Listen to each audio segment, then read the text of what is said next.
I'm like, well, just as long as I get there safe, like I really don't care. Like, Well, that's whatever. what submission is. That's what submission is that you.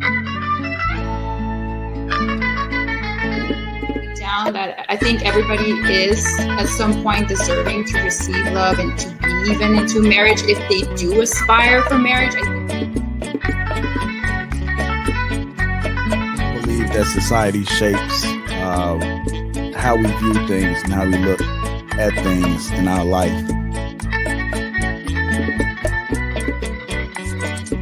Make your own bed. That's basically what Kevin Samuels is saying. His delivery is what people kind of throws people off. But basically, aggressive or like violent, like where I think toxic masculinity is no offense to men, that they also get this idea that, you know, women are just going to take care of them and everything is going to be like easy. A domestic violence shelter, and he brought her up to be, you know, a $25,000. Hell yeah, you need to judge in dating.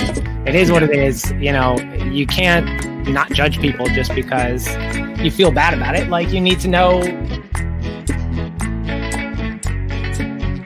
As much as I love my daughter, there are some harsh realities and some things that her mother and I teach her in order to help her to understand. And like, I'm sure everyone knows a woman that, you know, had sex at the table.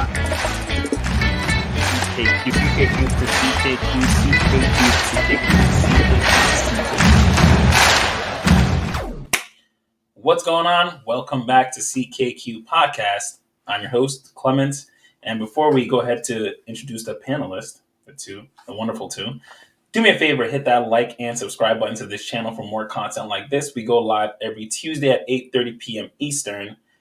And we have our panelist, the usual, Chris. hello, I'm Chris. I have a channel called The Blooming Ebony. You can also follow me on Instagram at The Blooming Ebony. Enjoy the show. And I don't have my sound effects. Wait. There we go. Boom. Just made it just in time. Look at that. And we got John, who is muted. You can find me at Black Wall Street Trading LLC or behavioral consultant _consultant on Instagram. Awesome stuff. And before we start the show, we already got Knowledge and Relationships in the building. Shout out to you, Knowledge and Relationships. You guys are doing great stuff over there. Thanks for supporting. Whoa, look at this. And we got What the Funk already here. Ready and heated and ready to go. I love it. So, you guys see the questions? You know how we do it? We're going to start.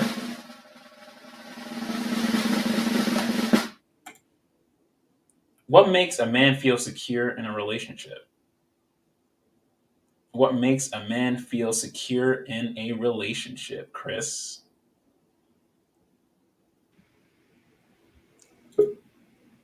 So I think there's a few things. I think being admired, being respected, and then being depended on are probably my top 3 things that I've noticed. But I've actually never asked this question. This is a really good question, Chloe. I'm excited to hear. I know I'm not. I think I failed. I think I just failed men. I'm just kidding. But yeah, I think that's what I would think. That's what I hear. Like when I ask my partner, like when we check in together, that's typically what he says makes him happy. But yeah, that's a really good question. Okay. Well, let me ask you this. What is an example of something that you purposely do that you know your partner would enjoy without him having to say it? You do it.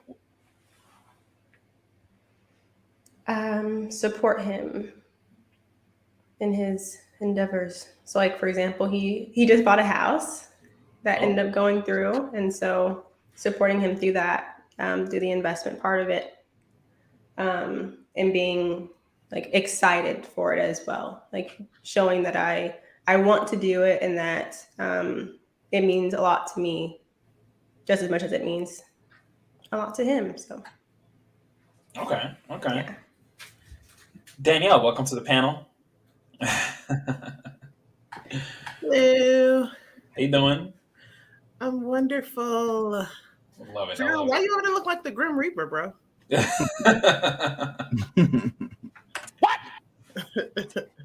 All right, Danielle. Sir. What makes a man feel secure in a relationship?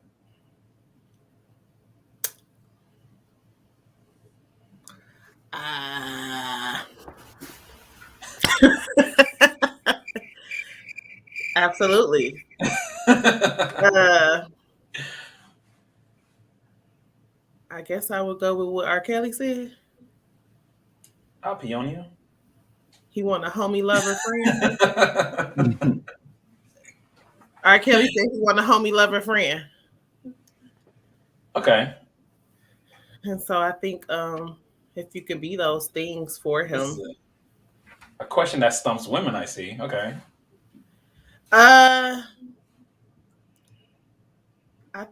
I think that we just naturally do stuff. We don't actually always know what it is we're doing. My mother said that a man needs to feel needed. And so besides listening to R. Kelly, I listened to my mother. So those are the 4 things I did. All right. So R. Kelly and your mother have taught you how to love a man. That's what you're telling me. How to make a man feel secure in a relationship. Yes. Okay. So give me an example of something you've done that you know that your husband loves, but he didn't have to tell you you did it because you knew he would. Always text him random text messages to let him know how much I appreciate his hard work, his steadfastness in supporting our family. Okay. It's a harder question to answer than I was expecting. John, what makes a man feel secure in a relationship? Knowing that he is needed, knowing that he is respected, knowing that if someone tries to holler at his female, she gonna shoot him down. I mean, all of that. So that's when you just know by the way she treats you, the rest is gonna come with it. Like it's if she behaves a certain way, then there's other behaviors that just come along with that. You know, like if she treating you like this and she giving you that respect, then it's other things that just come along with it that will make you feel secure. Because the biggest thing to a man, you can tell us you love us all day, but if men are honest, that shit go in one ear out the other ear. It's all about, because if you love me, like, how do you treat me? You understand? Like saying, like, how long do you stay mad at me? What do you get mad at me about? Are you being trivial? Are you being petty? Do you respect me? Do you tell me what you're gonna do, or do you ask me? Like, how do you speak to me? All of this stuff is all about respect. Respect is a man's love language. If you're disrespectful, you can shut me all the way down to where I want nothing to do with you. And that's just that. If men being honest, they'll agree with that. Respect is real big on a man's as his love language. The whole "I love you too, I love you." What does that really mean? Because love is what love does. If you're not behaving like you love me, I don't believe it. But if you should respect me, then you love me. That's how we interpret that. Agreed. Yeah. A lot of times, I want to say, even in my previous relationships, I never could really verbalize what the uncomfort was, but I know a lot of the times, not even a lot of the times, but there were times where I wouldn't really feel secure in the relationship or even my standing with them. And I could never I just knew they would never really care to ask anything. They never really cared to do anything. It was kind of like, oh, I'm here, and that should be good enough. And sometimes that's not what men want. More than just you being there. Men want more than sex. Men want to actually, and sometimes just come to someone and be able to open up and talk to, and know that it's not going to be thrown back in their face. You know, Chris, you think has any of this kind of made helped in any way? Well, I think it confirms what I said at first, like being depended on. Like men, they like to feel needed. I think John kind of alluded to that. So yeah, I think it clears it up. Okay. My answer: when a man knows he will be respected and come home to a wife who will give him love, support, and peace. There we go. I think across the board, Yep. most guys are going to say the same thing. A man feels secure in a relationship when a woman craves her man. Crave and admire is one of the major things. A woman who submits her feels to him and is not overbearing. Yep. Okay. Men don't play that. That's talking about feelings. Also, what makes a man feel secure is when he knows his woman doesn't feel the need to seek attention from men outside his home. That's what I was talking about. He know that Mhm. you will shut him down. Like I always call them the hey look at me girls. If you a hey look at me girl, I don't got no dealings with you. Like I don't like a hey look at me girl because you don't need to dress like that outside the home for what? Like what is the real purpose? I just like looking good. That's a lie. You like attention. You like attention. That's all it is. And that's cool. If you like that, you just not for me. You might be for somebody who maybe you get two attention seekers in the same relationship, and you ought to see how that shit go. They fight for bathroom space, mirrors, and every fucking thing. That's a whole mess. Two narcissistic personality disorders in the same fucking house.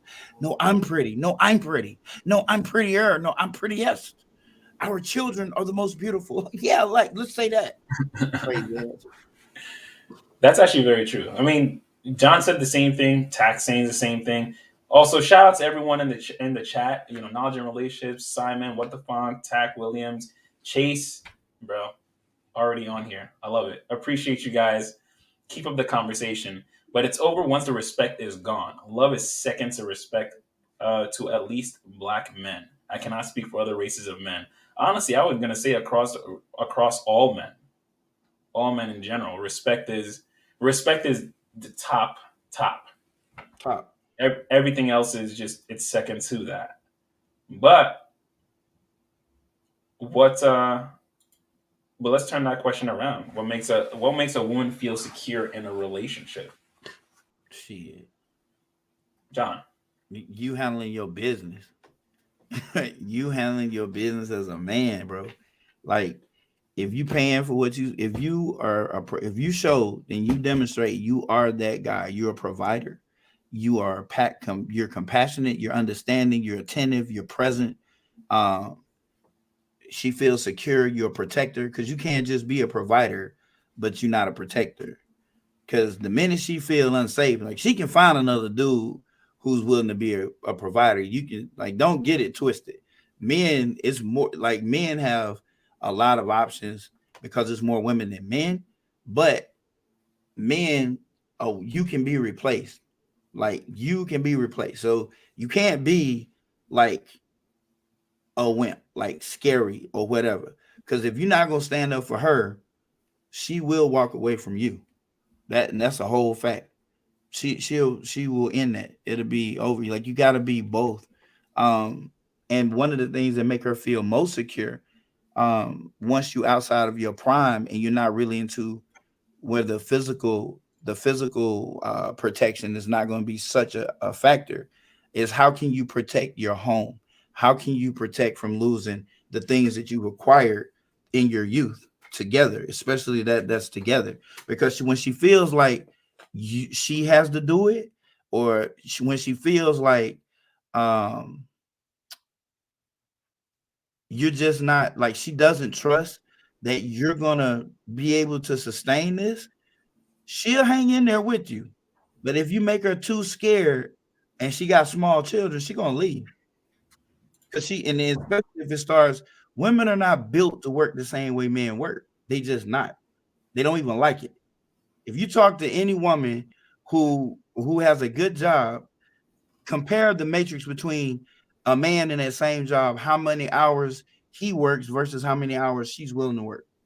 And I promise you, it's a big difference. It's very disproportionate. Okay. It's because she don't really want to do all that. But if you push her to the point where she has to do all that, she don't need you at that point. She's not secure in that relationship anymore. You're getting her out of her femininity. And if she's going to be out of her femininity, then guess what? She's going to get into her masculine side. And now you got a whole problem. Because now she's going to stand firm with you. She's going to challenge you. And then you're going to feel what? Disrespected.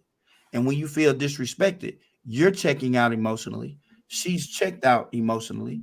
And this is when you get into the divorce. Danielle, what do you think? What makes a woman feel disrespected? Because we just talked about what makes a man, but what makes not disrespected. What makes a woman feel secure in a relationship? What John said.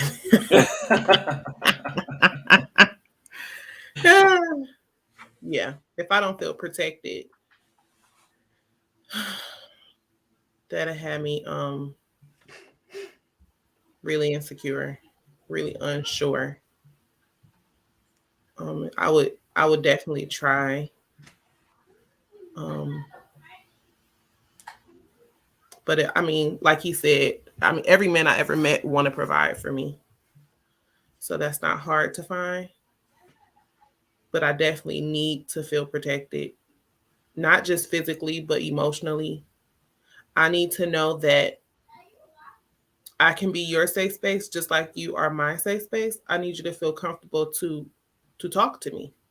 If it is a problem and I'm inquiring about what the problem is, I need you to feel safe enough with me to let me know what the problem is so that we can work on it. Because not all the time is it like the man. Sometimes the woman can be doing something to make a man feel away, to make him withdraw. So I would need for him to be able to open up and explain to me what his problem is and not be so defensive and expecting me to break down a wall, because I'm not going to do that. That's very true. But sometimes I think, you know what, Chris, let's get you in on this before. Basically what they said, I guess to go a little bit deeper, I would say feeling valued, feeling wanted in the relationship, because I think that is what drives a man wanting to provide for you, is when he finds a need for you in his life, right? And so I think knowing that I fit into his puzzle, right? And his grand puzzle of his dreams, there's a piece in there that I fit in perfectly. Something about that helps me feel very secure, because I know that if I add value to his life, he's going to do those things for me to keep me happy, and then I can continue to keep him happy. And so it's kind of like a domino effect. And I think that's kind of where it starts, is just feeling like the value add is there. I think a lot of times, especially in these YouTube spaces, I wouldn't say in this point in time and that we are in, we're the most we've ever been, especially as men and women.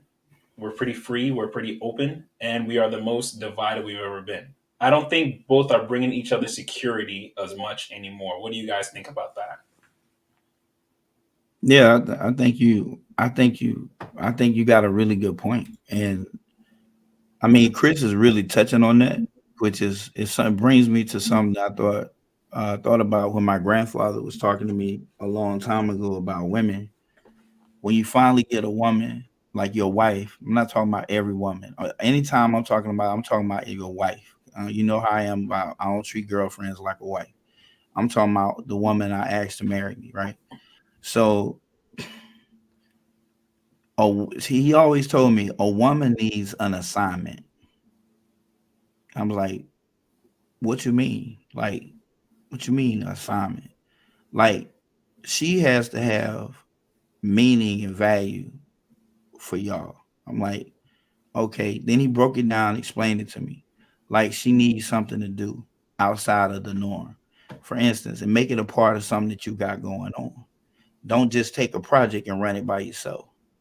He said, you ever seen how your grandmother would just automatically come outside, and when I come up there to cut the grass, she'll come outside and she'll start weeding. I was like, yeah. Why is that?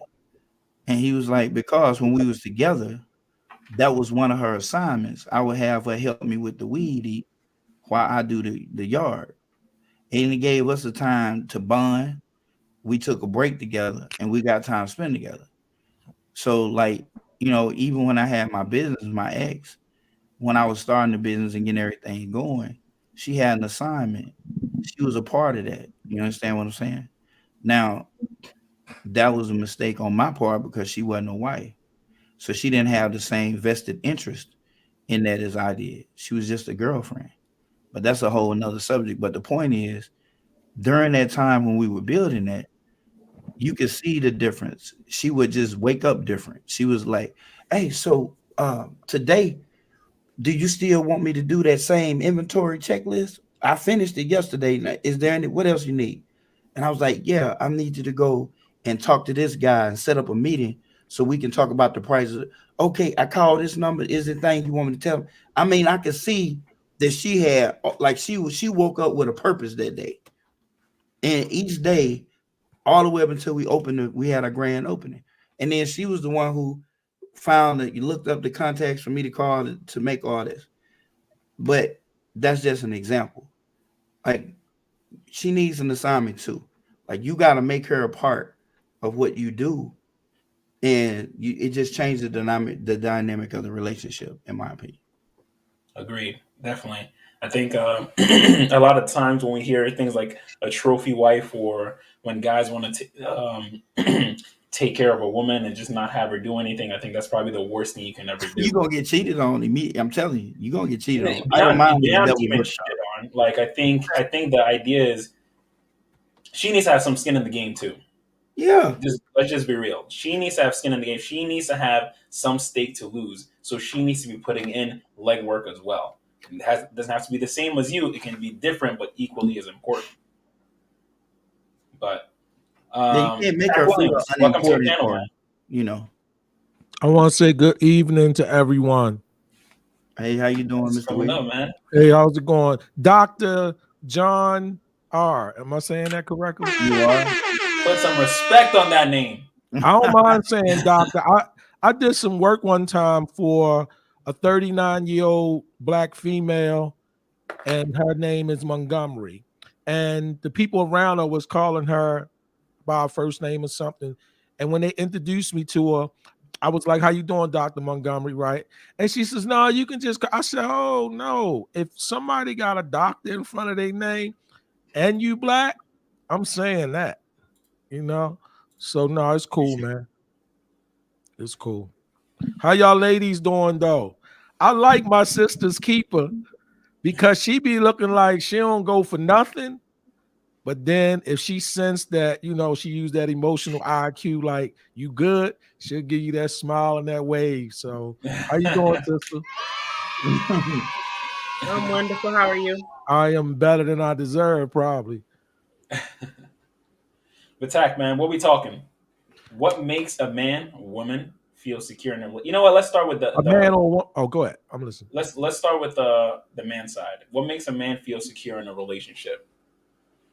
So I was dealing with this woman one time, and I went away, and I said, look, don't go through my stuff when I come back. I was like, ain't no cameras in the house, apartment. Ain't no sound devices, nothing, but I'ma know it, right? And so, like, like for me, if I'm with a woman, we in a committed relationship. Obviously, with her, that wasn't the situation. That was just somebody I was dealing with. But in a committed relationship, whatever's going out in the street, me dealing with, institutional racism, systemic, whatever those things are that men have to deal with in the street. I do not want to have to come home and contend with that in the house. Okay. So for me, where I find not so much security, but where I'm supposed to be able to come and relax and get some semblance of whatever you was doing out there, we in here together, or I'm here for you, or whatever like that. To me, that's what makes me feel good in a relationship. And to what you guys were saying a few minutes ago, my woman has to have a purpose. Okay, there's a difference between being a witness and having a purpose. I don't need a fan. I mean, you can be a fan, but I just don't need a fan. So if you have a purpose, then I know you think more, or you give attention to what's important to you as an individual, even though we're together. But the peace, the spirit in the home is kind of a really big thing for me as far as being with a woman. And that's being able to relax inside of your own place. Yeah, like I could have just got finished beefing, lost my money at the dice game. Whatever that situation is, I don't want to have to come home and put the energy on what I got to do once I get in that crib. Now, of course, I'm not tripping. This is not rhetoric. This comes with the default position that I am a provider. Okay, I do listen. I do care, or I love her. So it comes with all that. I'm not tripping, thinking that that's what should be there waiting on me, and I'm not doing my part. So that's pretty much what it is for me. As far as the physical goes, I've been in relationships before where I had, the nice looking female. She looked good when she fixed the breakfast, the lunch. I mean, it was just done. She, I ain't gonna call her trophy, but she was definitely certificate level, right? But you know what though? I used to run out the house and kick it with my sister's keeper for cerebral stimulation. Why? Because she had a faith, she had a foundation, she had something on her mind. That was that. But the physical part, was at home, and then that didn't last. So yeah, man. Yeah, it's all over. It can be all over sometime. Okay. So now your opinion. What makes a woman feel secure in a relationship? What makes a woman feel secure? Yes. This is definitely my opinion, right? Your opinion. No, check it, right? My sister's keeper might come after you, and I might not be able to stop her. All right, so depending on what you say. It's this. I'm joking. It's this female, this woman I dealt with before. We had a relationship, and it went away. It was just physical. It was nothing, right? I mean, it was cool, but it wasn't a whole lot to it. And what happened was, a couple years ago or so, I started getting into day trading, right? Into the stocks. Because that's kind of what I do. I day trade, swing trade. I don't invest. I day trade, swing trade. And man, the attention that I get from her since then, not for money, no, like teach me it, right? Talk, can I sit down with you? Let me take you out to dinner. And I'm like, don't you got a man or somebody you see or whatever like that can put, she says, Todd. And she's cool. She says, Todd, these guys I be dating and see it's cool and everything, but none of them connect me with the money, connect me with the bag where I can realize it. They own a piece of property or something like that, but they're not going to put me on, right? And so I didn't look at that like she was trying to work me. I just looked at that like all of a sudden she had this different look and different attraction for me, like time-wise, like just making herself available, right? But then it was this other female, this other woman I was dealing with And her thing was security, right? She says, Top, when we first met, you know, I thought you was kind of a roughneck, a bad boy. I said, I told you I don't know how to fight. You know what I'm saying? I got 5 brothers and 130 cousins. Ain't nobody got time for that. Feel my hands. Look at my knees, right? Feel my And hands. she said, I thought you was joking, but it found out I wasn't joking. And what happened was we got in the situation and it requires some physicalness, right? Heavy muscle. I'm not doing that, man. You know what I mean? So, because it's not me. So I don't act like it's me. I even told the guy, I said, man, I don't even know how to fight. You wasting your time. You know what I mean? You're going to beat me up and then you ain't going to be able to tell nobody about it. She left me like 2 weeks after that, you know? And she explained it to me though. Why? Because her big thing was security. She had a job. She had a home. Her big thing was security. So I've been on both sides of it, man, where some women, their priority is security. Some other women, they like you because you educated, because you cerebral, you're academic, and then the other ones maybe because you a provider or something like that. So it's been different, you know. But that's just my opinion, you know. You got a good opinion. You got a good opinion. That's one of the things I was talking about. She got to feel safe, but she got to. So the way the dynamic of the house, the way the home dynamic goes, and I don't know, you got your people who I'm not talking to y'all. I'm talking to y'all. Do how y'all dynamic is, but you have a man and a woman. Y'all have children. If you have boys, right? The man, because you should have had sex with a man who was worth having sex with, who was worth that time and effort. Let's just get that out the way. So because he's that guy, he's gonna train his boys to be also that guy. Sometimes you can look at how a kid talk and you know his dad, who he's following. You can just see how he move and everything. He's following his dad, right? So then you have this guy produces these set of boys. As you get older, your boys are supposed to pull that torch away from you. So they now become your protector, where you was their protector for so many years. They now look over you. If you have boys and girls, your daughter becomes your nurturer. She becomes like how your wife was to you, because that's why she saw your wife treat you. She saw her treat you with respect, and she'll do the same things. You understand what I'm saying? Got you. Yeah. That's the way that goes. So it's no longer a conversation where we got issues, a physical issue.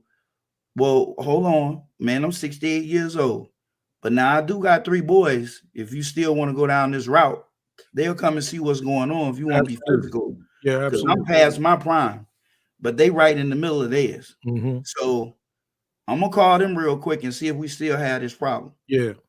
That's kind of how it goes as far as like when it comes to protection, the protection part. The boys start being the protectors, seeing how mom and dad's doing as they come back over to visit or whatever. It gets away from you. You just have to be your focus as you get older is the financial stability and the security to protect your legacy and what you worked on in your youth, because you can't get that back. And Like, you're absolutely right. I don't mean to cut you off, because like in the last 10, 15 years or so, I don't even date a woman to see what she got financially. You know, like that's not, I mean, if she good, she good. Of course, I'm not picking up a project or something like that, but I don't even do that because I'm good, right? So I'm not worried about her credit. I'm not dating her because she works at such and such and right and this and that, because I'm good on that. You know, right. I'm looking for those other things, you know. Right. Yeah, those intangible, like, but see, you're not by yourself. That's the way most men are. Yeah. Most men don't care about that stuff. Like you telling me your whole educational resume and where you work at, me, man, I don't pay that no mind. Man, I don't hand clap, but that's a whole nother subject, man. Like, don't even waste my. Let me say this to you, Dr. John. Let me say this to you. I got 7th grade education, right? So my last grade completed was the 7th grade. So what happened was when you get that break in the 8th grade, at September Thanksgiving break, I just never went back, right? Well, of course not, because I was a juvenile delinquent. I was breaking every juvenile law there was. So that was it. But anyway, the point of it is you fast forward 20 years after that, and is schooling good? Yeah, it's wonderful. Are those degrees good? Is spectacular. All of that. I big up anybody. I tell my daughter that's why they made college, this, that, and that. But I've been making, I don't know, 120, 150 for like a minute. And then when I hear the people with the degrees, they so proud of, and they should be, because they probably still paying back their student loan. And they talk about that. They can't even cash in. And this is true, man. They can't even cash in on that. Nothing's wrong with that. But the degrees versus application versus what's practical versus what results are, it's unbelievable. It's unbelievable. I sit here and I tutor a couple people on day trading. The one girl has a master's degree. She works at a hospital in the financial department. She's been counting the hospital's money for 7-8 years with that certification she got for counting money, whatever that certification they give you, and they hire you and pay you that to count other people's money. She do that at a hospital. I'm sitting there teaching her how to day trade last year because, we good. And she can't believe I wake up and don't brush my teeth sometime and walk right in there and flip this open and make $1,000 before 1 o'clock, 500 before 7 a.m. As she has the masters, as she's scared to be late to count those people's money and know where the decimal points go. So I'm not impressed, but I respect it. Awesome. Now let's get a couple other people because I did love what you guys were saying. I apologize though. No, listen, don't apologize. This is what the panel is for. I love it. Neek, welcome to the panel. I did really quick before you go. There's a couple of people that I always see you familiar faces in the chat. Knowledge and relationships. I'm going to mod you guys up. Simon, I've modded you up. The doctor's son, I modded you up. 3 married ladies, Neek, you're modded up. So I'm going to start I'm trying to pick this thing up a little bit on YouTube, but the familiar faces that I see all the time, I see you guys always supporting. You're definitely going to get modded up. And I appreciate everything you guys are doing. But now back to our regular scheduled program. Neek. You're muted, Neek. Are you muted or is it mic low? No, you're not muted. No, I'm still trying to hear you. Check your input settings, Neek. I had to go hit the cam mic button and see where your mic is, because mine was going through the speakers. All right. So while she is doing that, we're gonna go to Henry. Henry, what's going on, my man? Henry's also not there. Neek, are everything good with you now? No. That's a shame. It's a shame. Well, while they are working on that, we are going to move on to the next question, and hopefully they will be prepped for that when it happens. Less marriages are happening, and it's because of men. Less marriages are happening, and it's because of men. Danielle.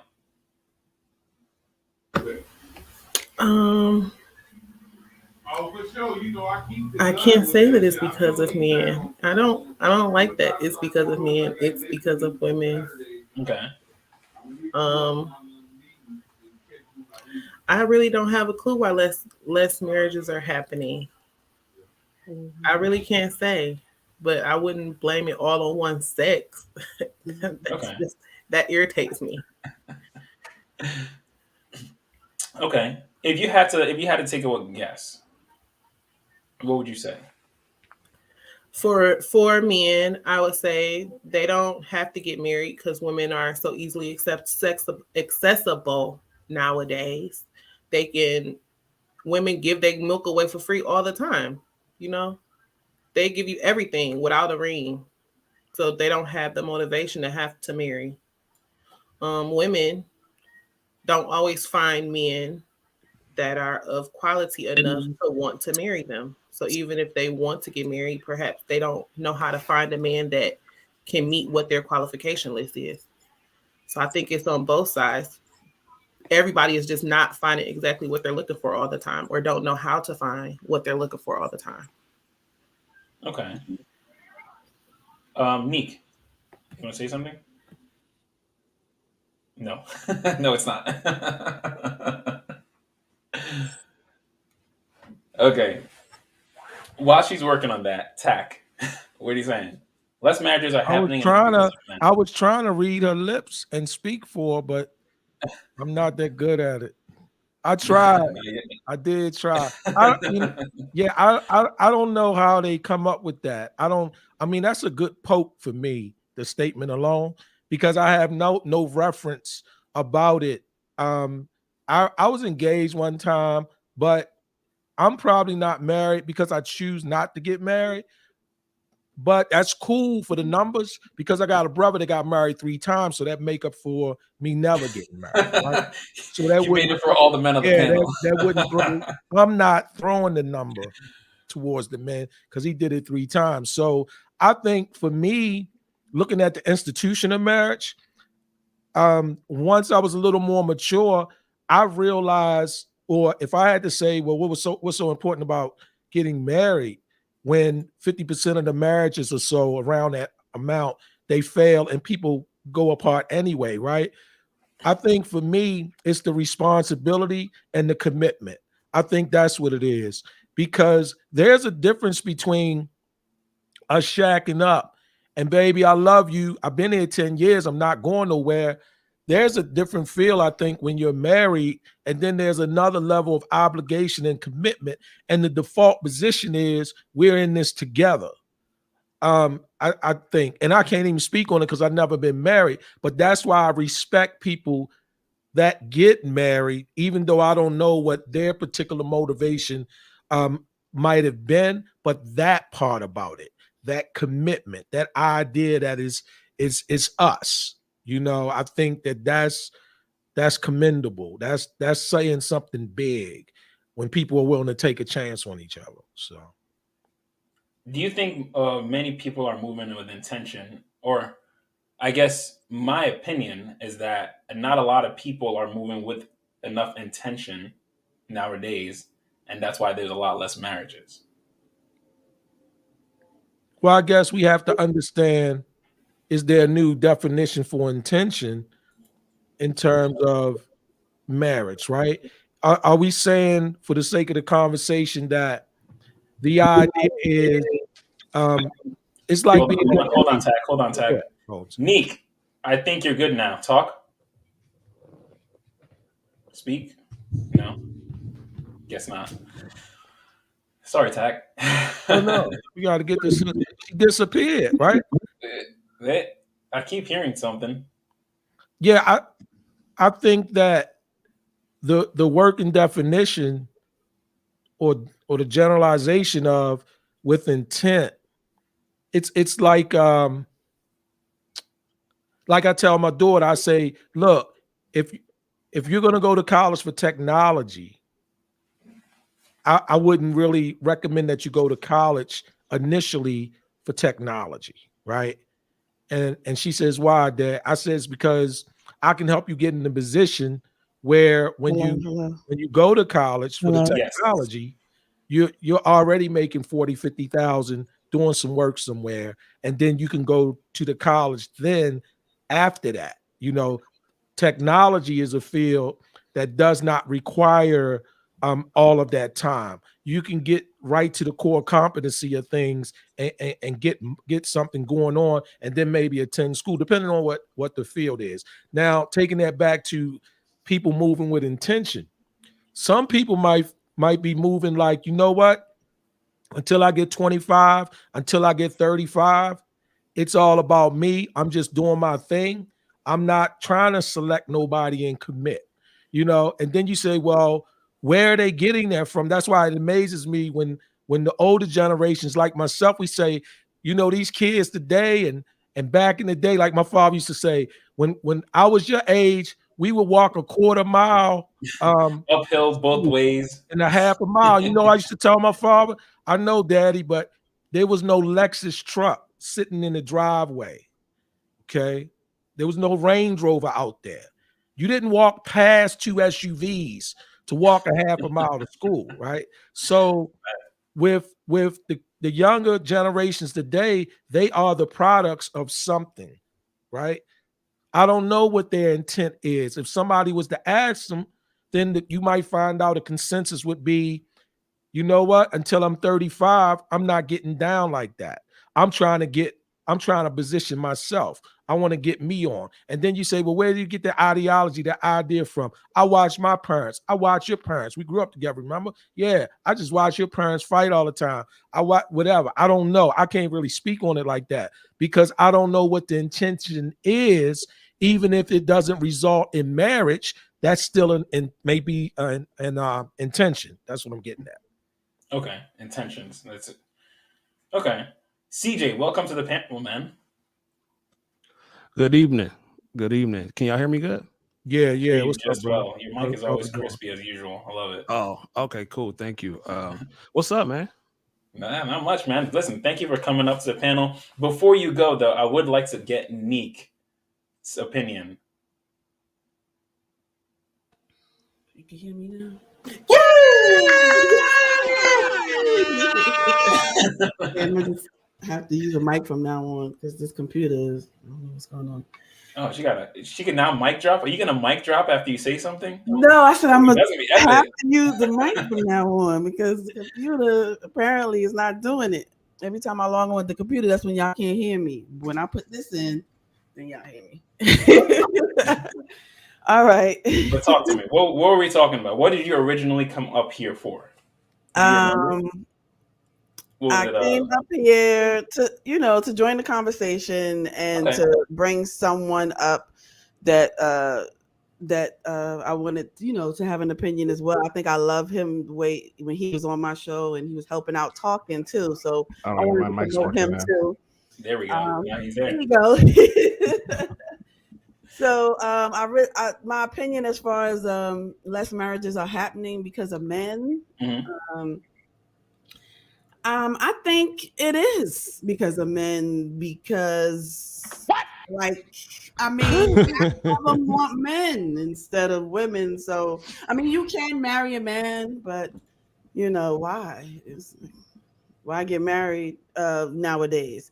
But I think most men don't want to get married, and I think getting married really started from back, for property, for men to be able to claim their property, and they put women Power, in title. and that, yeah. So the way it is right now, marriages don't hold, marriages don't stay. It's rare that you see somebody married, even though I do know some people that are married like 20-something years, 30-something years, but yeah, I think it is men. Plus, it's a whole lot of women. Why? Like, way more women than men in this world. So that's another reason why men is probably like, forget that. So I don't know. So it is men's fault, is what you're saying. I feel like it is. Oh man. I feel like it is. Okay. Most women want to get married. Do they want to get married to men, don't though? want to get married. Do they want to get married to men, though? But do they want to behave like they want to be married? That's the whole part. We just dancing over. It's probably both. You ain't asked that. You was just like, whose fault you think it is. We ain't did so. I did say it was both. I think it's both. For me, I think it's both. I think that the woman's dynamic has shifted more toward an independence mindset, to where I'm only focusing on one part of a marriage, which is who can take care of what. That's the only part I'm focused on. So because I got that covered, then I don't need a man. I don't. I'm good. I don't need emotional security. I don't need none of that. I buy a dog. I don't need none of that, right? So then the dudes are like, they starting to see this trend, and they're gonna assume they putting it on everyone and generalizing to where, well, shit, I don't want to be married at all to that shit. Like, because I don't care about what you got going on. Because inside of me, I want to have, if I marry you, I have no damn purpose. Like, what's my purpose? Like, I have no purpose now. Like, yeah, I can go work on things that I want to work on. So, but why am I married to you? I can do this same thing by myself. Then you have a handful of women who say, you know, I want to be married. Shit. Well, okay, you want to be married, but are you ready to, like, are you exhibiting wife behavior? Like, what do you mean wife behavior? Being agreeable, listening, submission, all of that. Hell no. Hey, all a man need is him to damn get some ass, some head, cook and clean. No, ma'am. I can get a prostitute for that and hire a maid. And I might get a combo deal and have one that can do both. So no, that's not gonna get the ring, boo. That's not gonna get the ring. You know how much cheaper it is to just hire a prostitute, and if you get the combo special where this motherfucker can cook and clean, are you good? That's way cheaper than the whole wife. I promise. Hold on, no, let's get some other people's voices in here. CJ, my man, you've been waiting. What's up, man? Talk to me. No, man, I'm just listening, bro. This is, I love it. But I agree with Neek. Can y'all hear me? I think yes. I think most men don't want to get married. They don't see any benefit. They're smart. I mean, so I guess in a sense, I think a lot of women have ruined it. For, you know, a lot of women of old have ruined it. So I guess in a sense it's both parties' fault, but men control access to marriage. And most men are like, F that. Why would I do that? Right. Like, there's no incentive. There's no real benefit no more. So, you know, whether you do it or not, that's cool either way. I got a different point of view on that. I mean, like, same here, because I got two views on it, because I'm on like the married side still, but I have orphan daughters, right? I have 3 daughters. One just graduated college. One graduated high school in 2020, and my youngest, she starts high school later on this year. And I hear this topic a lot. It goes around a lot because I have a lot of single friends, right? Like female, like they're female, black, educated women, and a lot of them, we talk about this, and my homeboys too, right? So what I've seen and what I noticed is that, of course, not every woman is a bad woman, right? Not every woman's trying to be like I'm a Cardi B, right? That's just there. But the problem is that what I'm seeing out there is that too many women idolize Cardi B in them, and they want the bag, right? Like I said earlier, they want the bag, they want this, they want everything that goes along with marriage, except for what they got to do to keep a marriage. I've been married over 20 years. It hasn't been easy, but we still make it work, you know? And I'm concerned more and more now every day because, like I said, I have all girls, and they've been in a 2-parent household their whole life, right? Their whole life. But I want to bring this up because one time my daughter, she questioned my wife, why would she bring me food? I'm like, hold on. Like, right? So wifey handled it though. She said, well, because he's your father, he's a man in the dumb house, right? I'm like, yeah, like you've seen this your whole life coming up. Your mom serving me, I'm taking care of things in the house. You mean like we're working as a team? But the reason why I'm saying that is because even with a 2-family household, the outside part is so strong now. Yes, sir. That my daughter, who's seen this her whole life, questioned it because they have her ear more than we do. Even though she sees that example every day, day in, day out, she's questioning it now. I'm like, don't question it. I'm like, if it's not for you, okay, but you do see it does work. It can work. It's healthy. Can I say something? Like, yeah, sure. Wouldn't it make sense for her to question it though, and you to give her the answers? Yes, and that's like, and that's why her mom. I'm sorry. Yeah, no, that's fine. Because I was thinking, I mean, back when I was growing up, a lot of times what I hated the most is I'd ask a question, it's like, oh, because I said so. That's a bullshit answer. It's a really crappy answer when parents give that. It is. There's sometimes I will say this though. There's sometimes where kids will just but why? But why? But why? And they don't give a crap what they're asking for. They just want to annoy you. But then there's sometimes where kids just don't understand, and it's sometimes better to just explain it to them. Hey, this is why I do this, because he is the man of the house. He is providing, and for him to keep up his strength, I would much rather bring him this so he could keep the beautiful house that we have. You don't want to lose this, do you? No. Okay, well then we need to do what we can to help dad. And this is my way of helping him. So she sees that, okay, there's an importance to that balance. But I'm sorry to cut you off though. No. I'm saying like that's perfect. Like what you said is perfect. Like my wife tried to actually tell her, and she told her in the best way that she could. But like I said, it was just funny because, like I said, you've seen this your whole life, and a lot of her friends have like single parent households. So I get it, you know what I mean? So I know that she's hearing stuff when she's out. Like it's always gonna be like that conflict, because right now the message is men are ish, right? Men are trash, right? That's the message now. Men are trash. And so I've said, because I got banned because I post too much. Really, I got banned once almost. But I had to put out this little rant about men aren't ish, and I had a lot of topics on it. But at the end of the whole day was that a lot of women now, and I'm not saying all, but it's some, seem like they don't want to take accountability for what happens. Because I keep hearing that, well, he has 10 kids, right? He has 5 kids, right. He has all these baby mamas. But what you don't hear is that, well, these baby mamas willingly laid down with him and made those kids, right? So when you say that, now there's a problem. I'm just saying, if you knew he had 4 or 5 kids, why are you giving him another one? Right? Like why are we doing this? But when you question it, all of a sudden I'm a bad man. Like I'm bad for women. And I'm saying this because mainly in my family, it's female heavy. And this is sad. Like it bothers me. My mother, my sisters, my mom, my sisters, and my nieces, all single Black women, educated, still single. My mom is still single to this day. She's almost 70. And I'm like, I know my father died a while back, like years ago, but to have my mother, my 2 sisters, my nieces, I have 3 nieces, all single. They have this mindset. They just don't want a man. They feel that they can do bad by themselves. And I'm like, well, I'm the outcast there now, right? I'm the son that went and got married and made it work. So when you say men aren't ish, I'm like, what are you saying about me then? Right? Those are those talks that get real heavy. I'm like, yo, hold on. Like, you can't be saying that.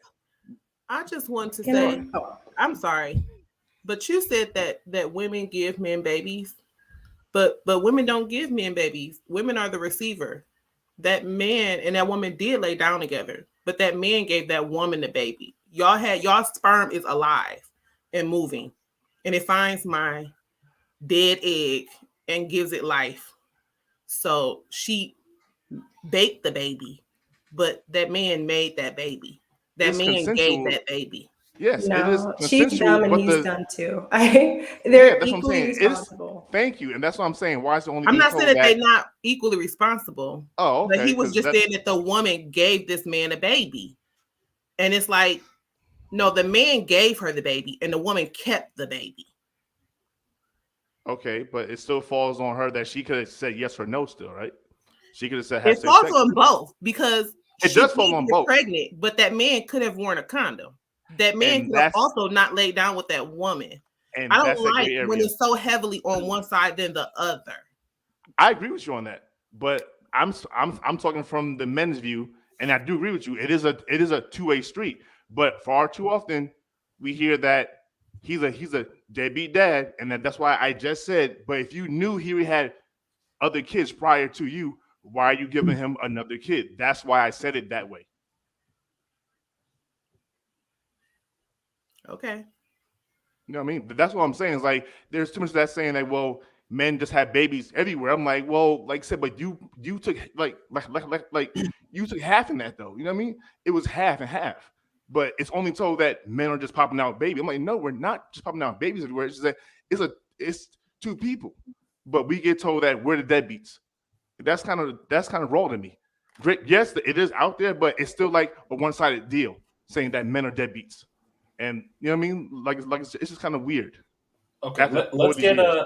let's get Chris's view on this. Chris, what are we talking?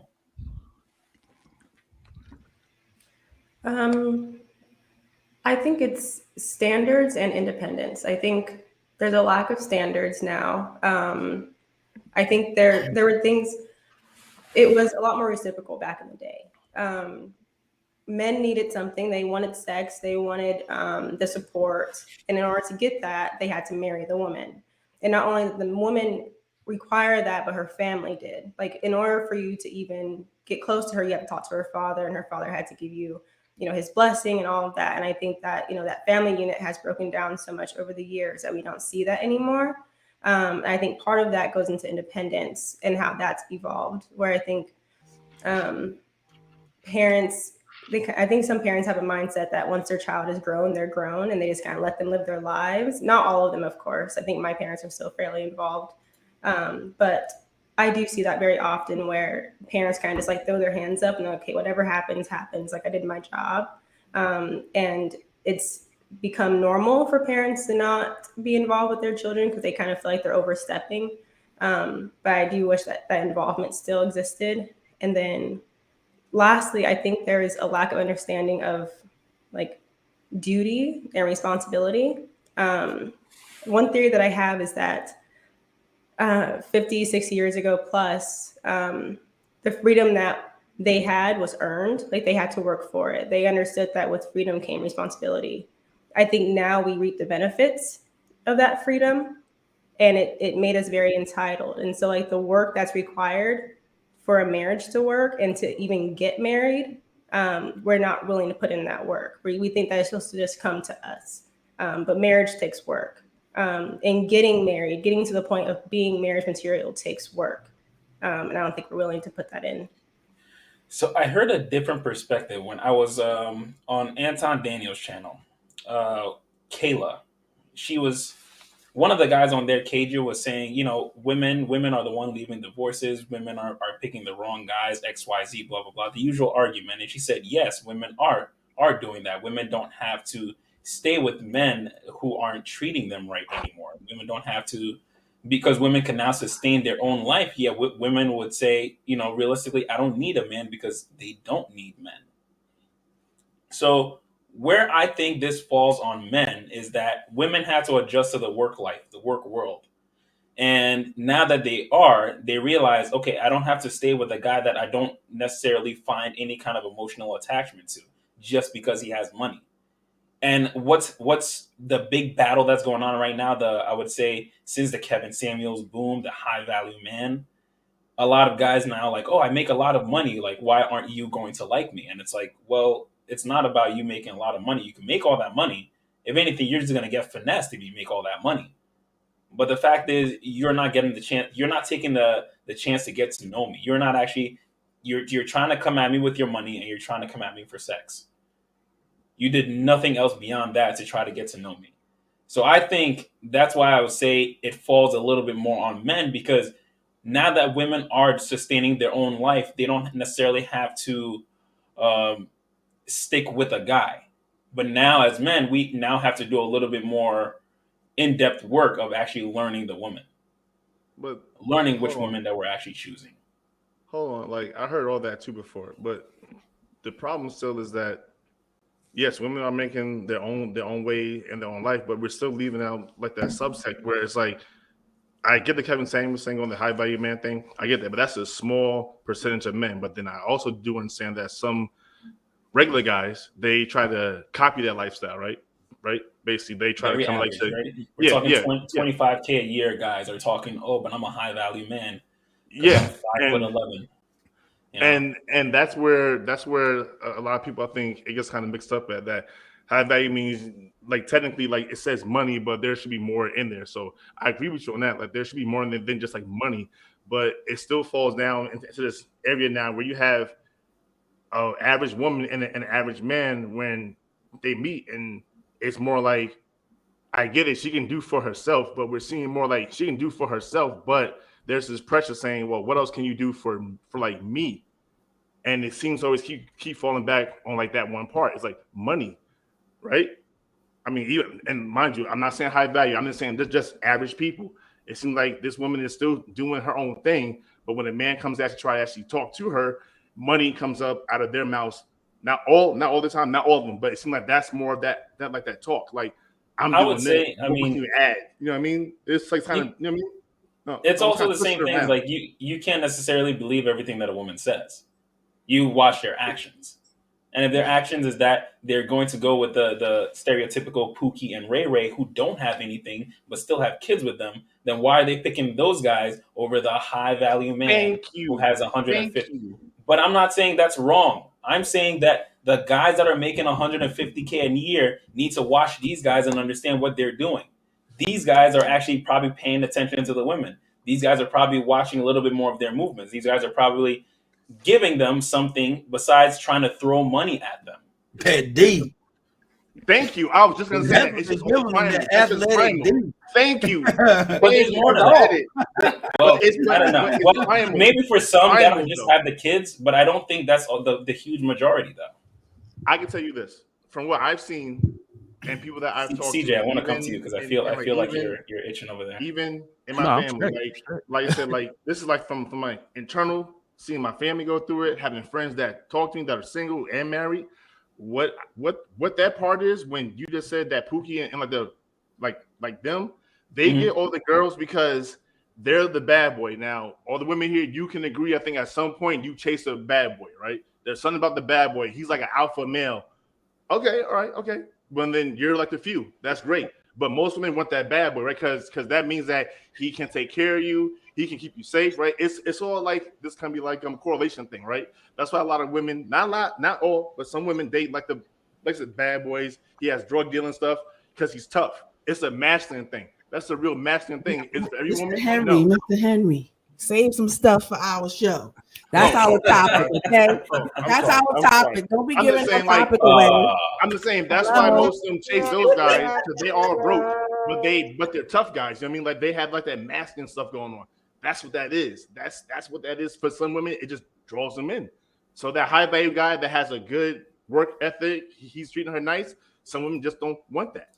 I'm gonna push back on that a little bit. I'm gonna push back on that a little bit because I would say is the same way that guys want to sleep with that baddie. We don't necessarily want to wife them, but we want to sleep with them. This is true. But the only difference is that women will get dickmatized by that guy, and they will end up having a kid with him. Versus, I mean, even some guys will end up having a kid with her and get screwed over. That goes both ways. It happens both ways, but I think we have the camera pointed on the women a lot in this situation. That's my like. This is still happening on both sides. No one really cares so much when it happens with the guys because it's like, oh yeah, he just chose the wrong girl. But with the women, it's kind of like, oh, but you're choosing the wrong guy every single time. And when then we blanket state like. But what's happening on YouTube right now is because we're going with all these generalization talks. We're generalizing literally everyone now. All the good women, all the good men, they get lumped in with all the bad. And I think there's a silent majority of us that are actually good and just trying to live our life the best way we can. We're just trying to get in good information and live our life the best way we can. But when we blanket state everyone, and when guys point the finger at women and say, you're doing this, everything bad, and then women point the finger and say, oh, all men are trash, neither of us are going to listen to either side. Facts. It's going to be very, very hard for us to listen to each other. That's why eventually you have to have a conversation with a person instead of with people, right? Because the only way that we can have this talk here is because it's 8 of us on the panel. So there's a default level or range of generalization that must exist in order for this panel to move forward, right? But then if we narrow it down and it drops off where it's just 2 or 3 of us on here, then that talk goes to a different depth level. Because now when John say that D, or when somebody says the money, or somebody says this, we can tap right into the specifics of it instead of doing the EEOE thing where there's equal opportunities for all thoughts and opinions and possibilities, right? So that's the thing. So when I talk to a female, my last relationship I was in, I cheated on her, you know what I'm saying? And I just cashed them women out. You know, I cashed them young girls out. They'll have somebody, but you know what? They'll take that money, man, and have some fun with you and just leave it at that, right? That didn't mean that I didn't care about the person I was with. I still cared about that person. And then somebody could say, well, that's what's wrong with relationships now. Yeah. Well, that's yeah. But that's just the way of things go sometime, right? But if you have the conversation with the specific person, then that woman or that man might step away from the generalizations and say, you know what, a lot of that's true, but I like the way that you open the door for me. And I like the way that you order my food. Like the woman I used to date, when we go out to a restaurant, she ordered my food. And so her girlfriend went out with us one time. And she was like, you ordering for Top? She said, I always order for him. He likes that. Now, to somebody thinking he need to order his own damn food, or they have that mindset because of this equality and all of that, that's cool too. But when the burglars come through the back door or through the window, you get up, go right around there and deal with them. Don't hit me. Well, I can't fight no way. I'm just saying people can. People can. Don't wake them up. I was wondering. Don't wake them up. Say, baby, you stay right here. Baby, you stay right here. I'm going to see coming through that window. So, you know. I can't fight no way. So all right, I want to close out this one really quick. Does anyone any closing statements? Did everyone go? Did everyone comment on what they'd like to say on this? Yeah, go for it, CJ. So the Pookie and Ray Ray argument, I am so sick and tired of the Pookie and Ray Ray argument. We Pookie and Ray Ray this shit to death. And I am tired of it. Like it's so redundant at this point. And the reason that I'm gonna call them square guys, because I don't know what to call guys that are not in the street. And I'm even speaking about myself too. I'm a square. I have a square job. I have a square career. I'm not a street dude. Never been a street dude. And the issue that some of these square guys are having, even when they make 150K or however much they making a day, a year, the issue is they're bad with women. And they've always been bad with women. That's why they're jumping on this Kevin Samuels high value. Well, I'm a high value man, going out of their way to say that. Saving grace. Yes, going out of their way to say it because they're awful with women and they've always been. It has nothing to do with a Pookie and a Ray. Listen, I've been with hood black women. I've been with preppy black women. I've been with all kind of women. And I'm not a street dude. I just know how to talk to women and adapt. Period. And it's just they awful with women and they need to just start admitting, you know what? I'm bad with girls. I need to get better with women. Maybe I need to work on myself. Maybe I need to come up off the internet, go to the gym, go to work, do something for myself, because that's another problem. 95% of what most men do is for a female. So many dudes are sex and coochie driven, and that is going to be their downfall. Because when you do everything you do for a woman and it don't go according to plan, that's how you get this whole red pill movement and everything. All these guys are so mad at women. No, it's not Pookie and Ray Ray fault. It's not the women's fault. In some cases, it's your fault, bro. It is your fault. Like, this argument is tired.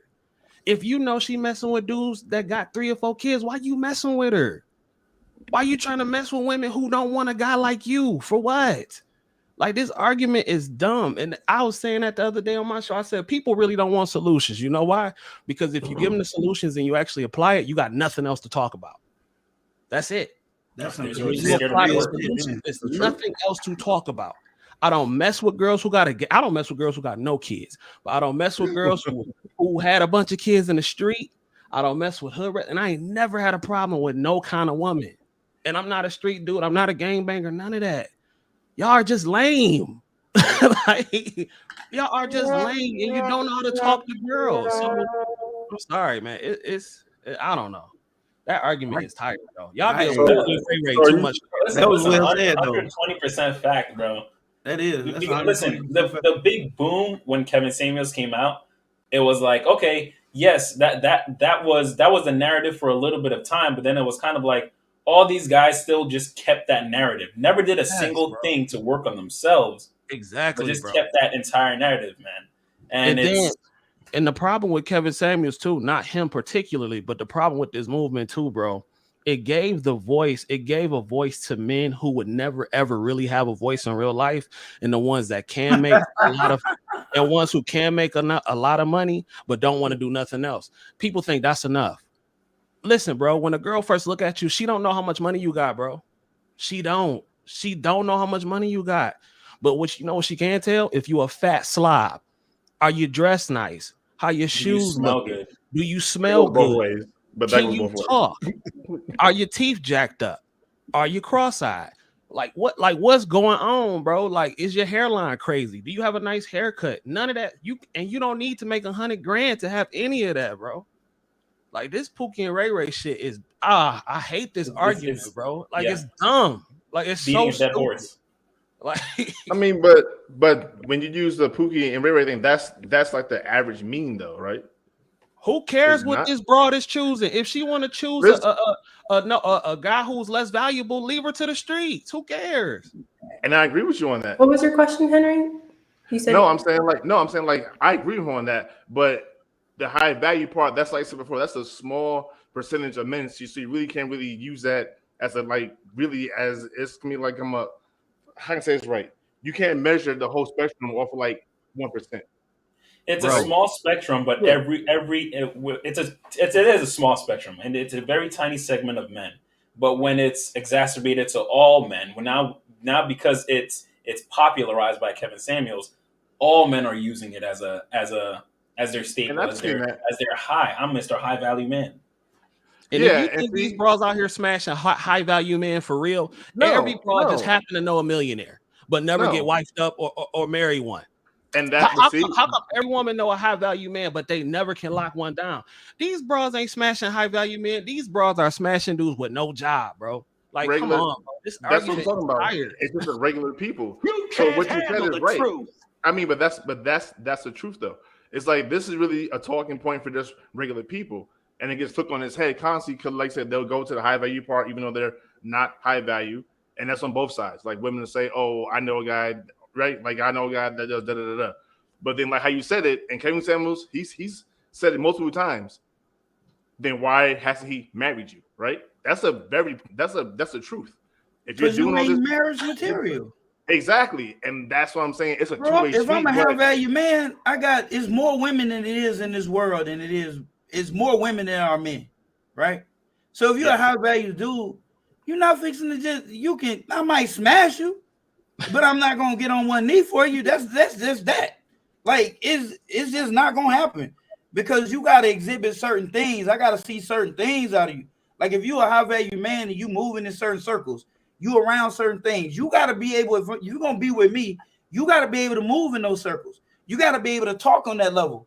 You have to be, or you're gonna bring embarrassment to the family. Like really? Like where he get her from? And you're right, John. But here's the thing. You don't need to be high value to get a lot of broads, bro. No, you don't. That's a whole fact. No, that's a whole. Yeah, you absolutely. That's a whole nother thing. Man. It don't even take all that. I'm telling you, it don't, man. At that level, they more available than you think. Hold on.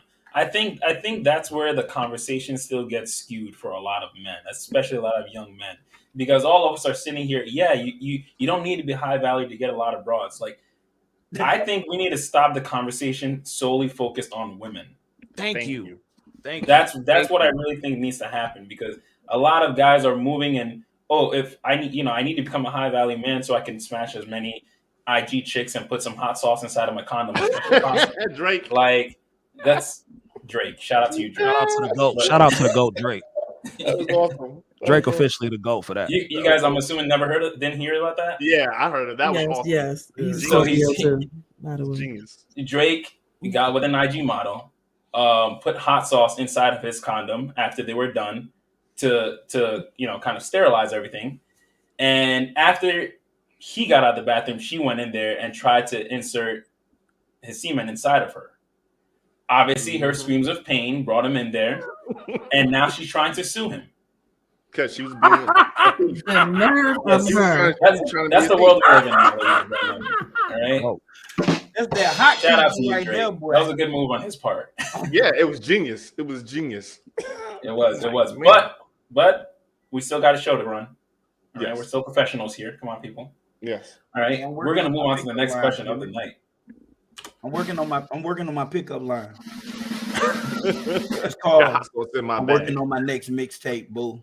I'm in between jobs. Actually, right you now. know what? Not this one. I don't want this question. Oh my God. That'll get We're him. gonna put this question. Compliments of Danielle.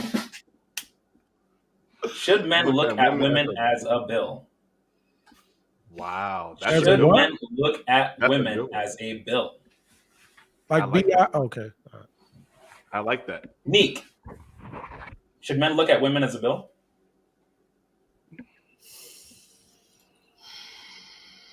Breathe. Woosah.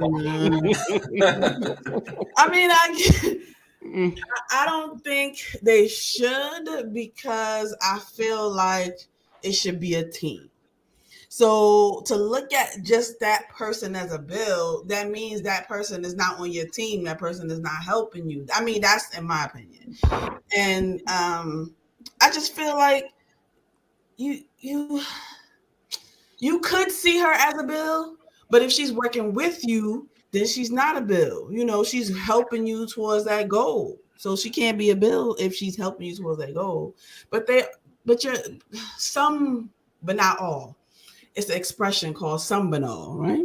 Some but not all people, right, are like that. That's just a bill, because I gotta pay for her hair, I gotta pay for her nails, I gotta pay for whatever she needs or whatever. But there are women, like Sine was saying that, I'm sorry, Henry was saying, Yeah, it's fine.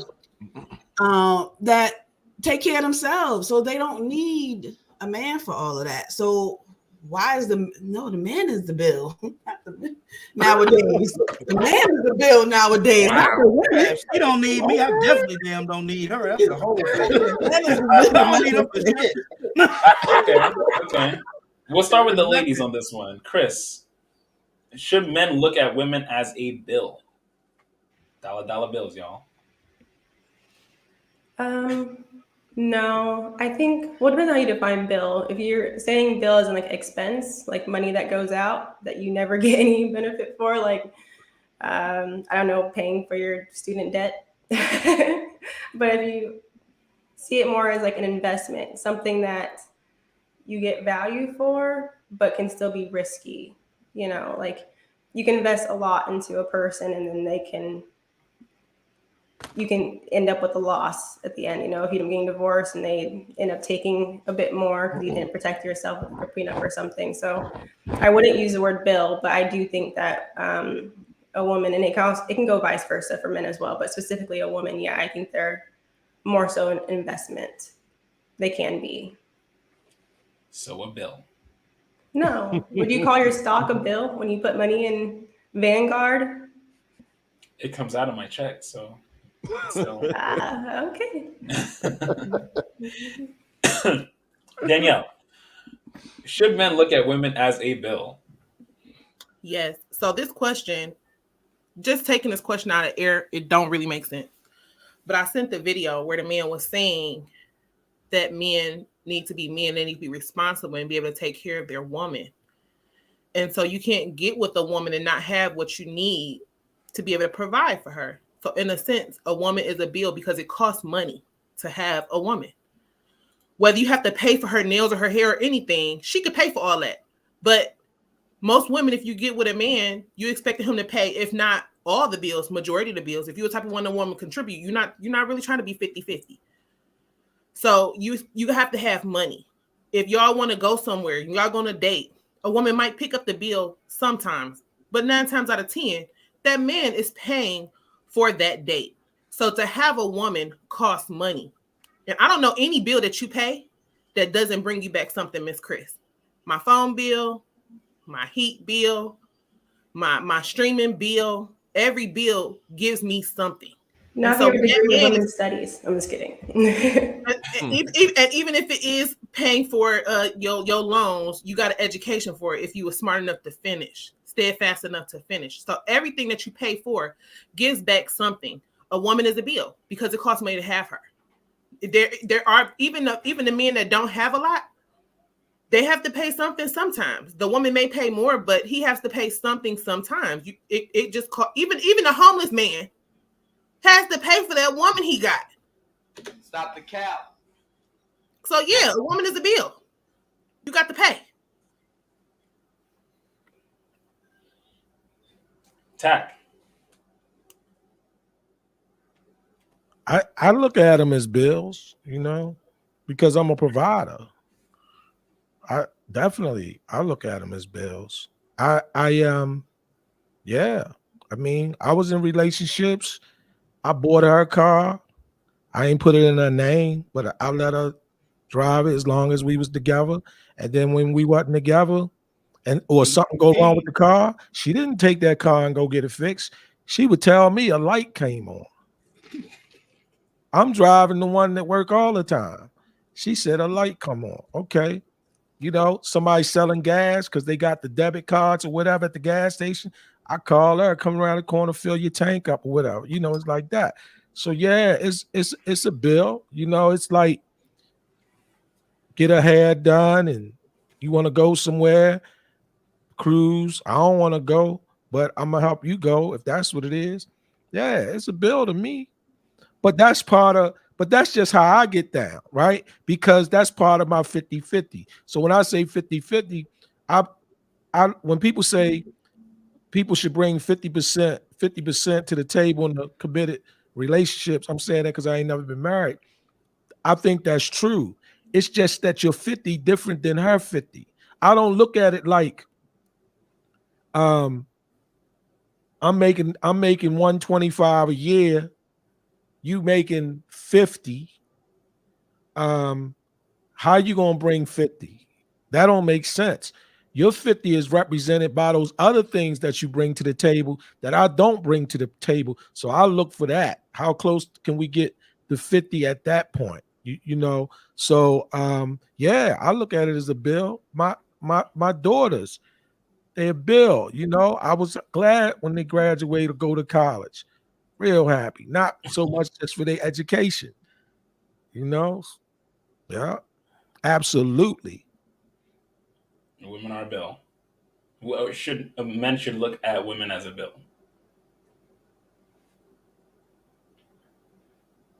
I mean, but nothing's wrong with it. See, here's what I'm saying. It might have a negative connotation, denotation, however, the way that it's put. That don't mean something's wrong with it. If somebody says, I look at you as an investment, okay, it might not be a good investment, but you look at that person as an investment,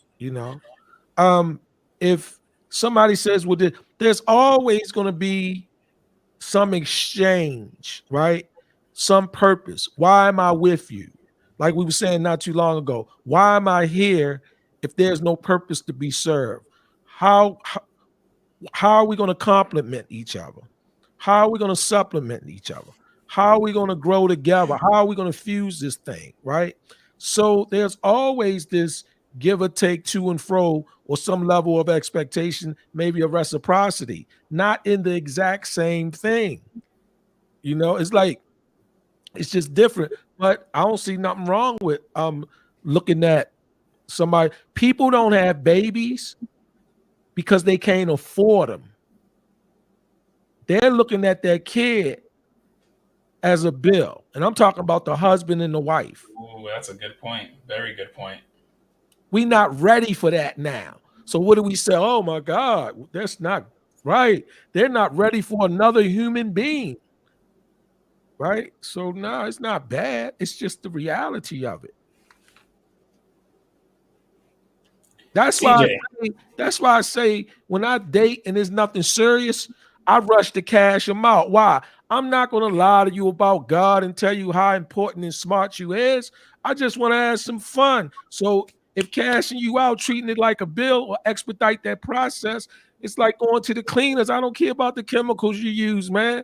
Just press my shirt. Damn. Man's a savage. I mean, that's the reality of it.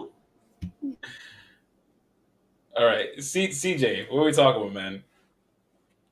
Should men look at women as a bill? Yeah, 100%. I agree with Danny, 110%. I think I like the way Chris worded it though. I like the word investment. But you can call it what you want to call it, because when you shouldn't be getting with a female if you don't have the money to take care of her in a serious relationship anyway. When you are paying for her nails and her hair and everything like that, you got to make sure you're getting. Let me ask you this too. Let me just throw this in there. Sorry to cut you off. No, in the world that we live in now, where women are still making their own money. You said what? In the world that we live in now, where women are able to make just as much as a man. They still want you cash. Sometimes more. That's true. They don't mean they good with money. Yeah, that's true. They make more. They don't mean nothing. Still want you cash them out, man. But I mean, yeah, they could. But I'm not worried about that. I mean, I'm honestly not. I don't look at what she brings in financially as importance to me. That's not important to me. I'm not saying that's not important to the next man. If it's important to the next man, then that's him. But I look at how she can take care of me, how my house is looking, what my meals tasting like, how she making me feel mentally. Is she an asset in that way? Not so much as financially, because I can hold it down financially. But yeah, that's my investment. If she's not bringing me the best return on my investment, then I need to find a new investment. So yeah, they are a bill, if you want to call it that, investment bill, absolutely. But like I said, it's for something worth of value, high quality. You want a high quality investment, you need the high quality resources. Point blank, period.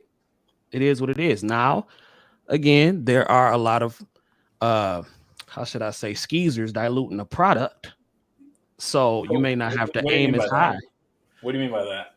It's a lot of women who will do more for less, which makes it harder for the women of value and for the high quality women to find good dudes, because can you give me an example of that? Huh? Can you give me an example of that?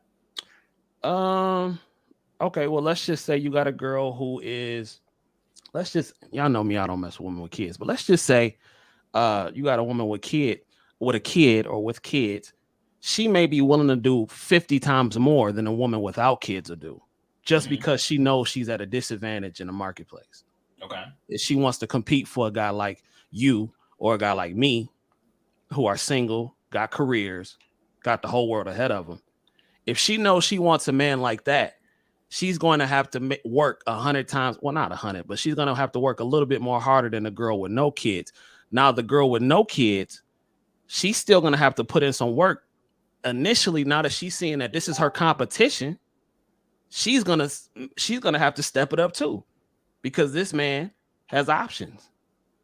But the woman who may be a little bit more aware of her situation know that, well, you know, I got this kid, or I may have these kids. Let me go harder for this guy, because this is the guy I want. Let me go harder. Let me go out of my way to show him I am worth having. So that's what I'm saying when I say that. Because I mean, you know, as much as the manosphere will say, like, women with kids, men don't date women with kids, a lot of those women actually are the ones that are getting wifed up. Like, women with kids I know. are the ones. That's why I don't listen to half them dudes. Yeah, because a lot of times they treat men far better, because they realize they're coming in at a little bit of a deficit. Like, oh, you're gonna have to be taking care of my kids. And honestly, most of the times they're just kinder, they're nicer, they have a little bit more patience to work with a guy versus the one with no kids, who is. Well, I've only dated a woman with a child once in my life, so I don't have a wide array of experience when it comes to dating women with kids, but I just won't do it. But like I said, the women that I've dated without children, they've been pleasant. But I'm only assuming. But again, I mean, I'm not a woman with a child, so I don't know. But I'm assuming at this point, a woman with a child is going to work harder for a higher quality of man, because she knows she's at a disadvantage, especially if that man does not have any kids of his own and wants to start his own family. So that's what I think. Doctor. So I like to look at a woman. First of all, I'm definitely not going to use the term bill. All right, because I'm more on the side with I understand what everybody's saying. Everybody making a great point when you say a bill, but a woman is one of two things, and a man is one of two things, and it's on both of them. You're either an asset or you're a liability. You either an asset or you a liability.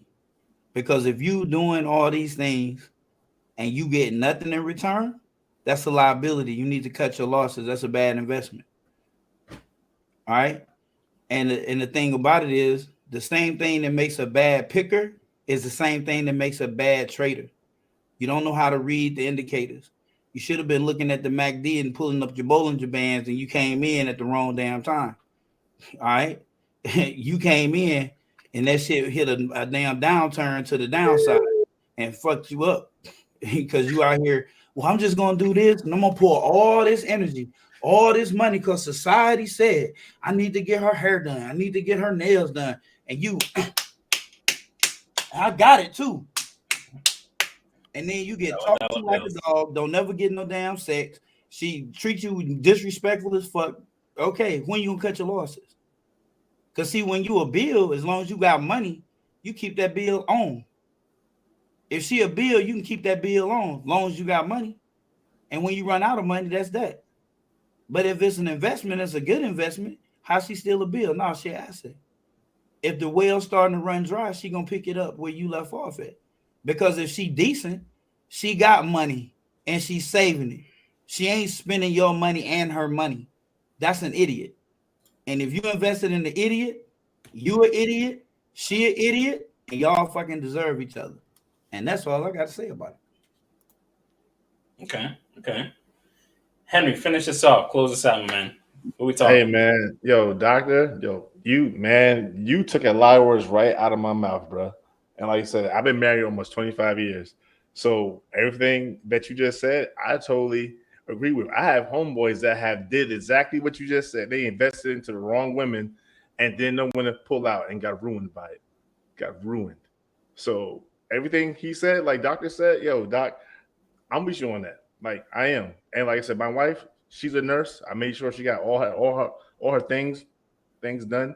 So she holds us down whenever, if I'm feeling ill, something like she's there. So that's good to have a good investment, like I said. But I do agree with what Tax said earlier too. Like the term bill, it does sound bad, but it is what it is. I mean, like it is what it is. It's like it is an investment, it is a bill, but I can say without a shadow of a doubt, I've had a great ROI in my wife. Great one. Unfortunately, like I said, I had some homeboys that had some poor ones that ended badly. Not gonna tell you business. Bills. Yeah, and those are bills. You can look at them as a bill. Yeah, they have. Yeah, bro. They have the amount of money you paying out is not worth the service you getting back. Like most fucking bills, it's designed for the company, the power company, to win. It's designed for the cable company to win. Your cell phone company to win. Look at how much time you talk on the phone, but how much you gonna pay for that motherfucker a year? You ain't talking no damn phone that much. When half the shit you can do on a computer and not even have a cell phone for free. Yeah, but if you're using a phone to make the right moves, using a phone to make the right moves and you're making a lot of money, that's your return on your investment. True. Yeah, that's different. So then your phone is a liability and not necessarily a bill. I mean, it's an asset and not necessarily a bill. Well, it's a bill in the sense that you have to pay it, but it's also an asset because you're using it to generate whatever kind of revenue you're doing. So you can see it as both. And that would be you investing into the right person. Right. You can see it as you investing into the right person. Because at that point, your cell phone is not just a bill. Your cell phone is an actual whole investment because you get return off of that investment. You see what I'm saying? Mm-hmm. I would ask a question real quick. Just have to turn it around real quick. I know it's always been said, like how y'all said, like everyone said, when a woman has kids, she's at a disadvantage when she's got to try to find out like a real good man now, right? Not saying she's at a disadvantage or advantage. She is basically at a disadvantage because she has kids. This is a real thing. My thing is that we always see it that way. It's always talked about on that side, but I never really hear. Well, I've heard personally from people, but You don't really hear that when women say, if you date a man that has kids. Usually from what I've heard, it's like, hell no. They say no real quick. I'm like, Yeah, wow, women don't accept crazy. kids. Yeah, Men you know what I'm saying? accept Like, that's kids. kind of Women weird. don't accept kids. Yeah, like, Men that's kind are of the weird to me. disadvantaged with kids, not See what I'm women. saying? Yeah. I Like, don't that's know kinda weird to why me. people say that. Wow. That's a whole lie. I'm like, Women with kids can find men like that.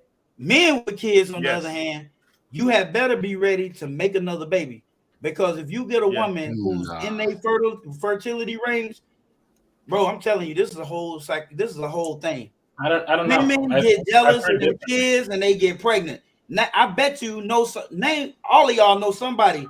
She had a man, she liked that man, he had a kid, she got pregnant the first year. Doctors There's not not a lying. coincidence. That's one of my friends. Single mothers. That's the whole thing. Talking about no women.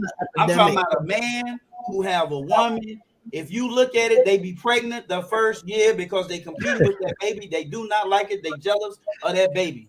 Women do not like men with kids. Period. They just don't. They do Man, not. that is cap. Yes, because I don't. That is total cap. I'm not saying it's true. I'm I'm gonna just push saying all the I way don't hear back it on going that, both bro. ways. CJ, you don't even date women with kids. No, I don't. So But I got you don't homies with a have lot of kids, so kids. you don't know. I got homies with You a don't- lot of you don't kids have that it- be you don't have slaying that them. experience. I Hold know. on. I got Let's homies CJ with a talk lot his of. point. Go ahead, CJ. Go ahead, CJ. No, I'm just do not saying. Like like men I with know kids, homies bro. I got homies that got a lot of kids that keep abroad. So I don't Yeah, know and what every time y'all they talk got about. with one, they got her pregnant because she was jealous of the other one. You're right. That did happen. I can't say that for sure, but I know for a fact men with kids get a lot of women. Like I don't know where that come from. I'm just saying. A lot of women I've seen it a lot. now I've seen it a lot when he myself. got kids, he can take care of the kids and me. Women don't Exactly. look at it And like if they're that. well Like, behaved I don't know kids what too, it shows that he has structure. Exactly. I don't know what Oh, you talking about, John. not even just structure, he got compassion, because in order for you to raise a kid, you have to have that discipline, but Women you do also not have like to have men that compassion have- for the kid. So That's a no-go for a lot of women. and if you are present and prominent in that child's life, that to me that shows me that you have that. Yeah. So I don't know about you It talking sounds about. good. I was okay with men with kids. I didn't care if they had a kid or not because I love children. So it I didn't got matter to you. me. Well, whatever. Don't believe it. I'm just Women saying there do is a not like subset men out with there, kids, bro. Like Doctor's right. There is a subset of women out there that I have seen too. That's not all. Like I said, it's not all, but No, there is ain't a nothing section 100%. there. I think there is a women are section far more there. There's a set accepting of with. people who don't like root beer too. I mean, like, come on. Like, women are not as accepting of men's kids, bro. You can believe it, not believe it, based on your own personal stuff. Women are not as accepting of men's kids. They Now just you talking are about a not. whole different thing, though. You talking about a whole different subject now. You But said then that goes both ways. at first you said men with kids don't date women. Now you're saying men with kids, their kids aren't accepted by women. That's two totally different things. I just You can said date that somebody and women don't have do to not accept their kids. It accept happens all the men's time. kids. Okay, well then say that. But you saying you said originally men with kids don't get a lot of chicks, or women don't date men with kids. Well, that's just Women not don't true. like men with kids. That's what I said. And they No, don't you accept them. No, I'm gonna you say just said both. something totally different. Watch this. Listen at the words that come out of my mouth. If you a man with a child, you're gonna be limited as to what women date you, what kind of women date you, period. And if That you is do a get a lie, woman, bro. she's gonna want a baby very soon. And women do not accept your children as much the same on the same level. Men accept women with kids and their kids. So how come if I you go would to say the that hood, if you a go to man the having a kid, if he taking care of that kid, that'll be very attractive to most women, because that's like you having a job. That's showing that you're responsible. That's showing that you know how to love. That's showing that you have commitment. Those are things that women look for. So that's actually attractive to a woman. Now, if you're a deadbeat, then that is not attractive. Okay. Now, a woman accepting a man's child, there may be pushback on that because a woman is a nurturer. And just like you can't have two women, two queens in a house, it'll be very difficult for a child to have two moms, because one mother is going to parent one way, and that's the biological mother, and then this woman is going to parent that way, and they may clash. So that is the pushback on the child and the girlfriend. That will be the clash, not the woman with that man. As long as he a good dad, there will be no problems. And then if you see the popular dude in the hood, he got a gang of kids by different women. Most of these women be first time mothers. So like they know. That's what this whole Pookie and Ray Ray argument is about. So I'm just like, what? I was watching a panel where a woman literally said like, "Oh, I was dating a man and he got his side chick pregnant, and just to get back at her, I decided to get pregnant too. To kind of show her, look, we're both in this now." Right. Listen, what John talking about? Thank you. Men with kids, especially if they're attentive in their kids' lives, is more attractive to women. But it's a biologue. No, who's speaking? Sorry. No. Go ahead, I'm sorry. Like I'm saying, there's a but there, and it's a huge but there. Everyone, I'm glad that everyone can say that we all on the same page, that we do agree men should be in their Hold on, Henry. Henry, Hold on. Mm-hmm. Chris, you haven't spoken. Go ahead. Oh, he can. Go ahead. You were going to say something because you haven't spoken in a while. It's like a biological thing. You see it among a lot of different animal kingdoms. It's survival of the fittest. I think it's called sexual selection. John, you might know. Correct me if I'm wrong, but basically, women sleep with the man that they think is going to have the strongest offspring, or that's going to have the offspring that's going to do the best. So typically, the men that are seen as very attractive, that are typically taller, have broader shoulders, and are just seen as being strong men overall that will make it longer in the world, that will evolve better. Those are the men that typically have the most kids because women want to have strong offspring. All right. You literally just said what I said earlier when I said the reason why women are drawn to certain types of men because they're manly, masculine. I said it's very primal. You just said it for me. You just said it. I said it earlier. It was like, no, that's not it. I'm like, yes, it is. I think your pushback was that you was putting that description to Pookies and Ray Rays, and that's not the only men that have that description. That was the pushback. I understand that, but I'm saying that was the primal factor. I said, as long as that man is masculine, tough, right? Women are drawn towards that. I don't care if he's Pookie Ray or not. That's the main factors. So you're right. I shouldn't have said Pookie and Ray Ray, but I was getting at that. That's the main factor. It's very primal. It really is. It's so primal because I know a lot of dudes that are just like thugged out and women love him. I'm like, he ain't going nowhere in life, but they love him. Why? Because he has that primal thing. Like, oh yeah, man. He's just like, you know what I mean? He's that dude, but he ain't doing nothing. But he's just primal. So I'm like, I get that. I've seen it. I get that. And as far as like the kid thing, doctor, my friend, I have a best friend, and you're right. He has like 5 kids by his ex-wife. The new girl that he got with, she's younger than his ex-wife, and you're right. Within their first year, she popped a kid out. Bro, but she got with him. I ain't gonna argue. That's the whole thing that we're saying. She got with him. Yeah. With all those kids, she still got with him. That's what we're saying. Versus Yeah, but I was gonna say that big caveat to that is most men don't get custody of their kids though. That's the big but there.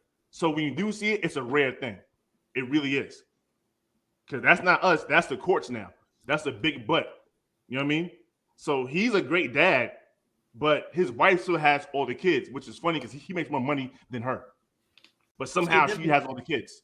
When you and to Chris' point, when we talking about this, a lot of times I like the fact that she brings up evolutionary biology, because we all forget, because we walk straight up, that we're in the mammal kingdom, but we're in the subspecies primate. We're animals. We're mammals, right? Mm-hmm. Okay. A lioness will have cubs, but she is willing to kill her sister's cubs. They're not her cubs. They don't care. They're not hers. So everybody thinks women are nurtured. Yeah, to something that come out of them. And they nurture you to a point, but they do not have that same, they don't have that same energy when it comes to a kid that's not theirs.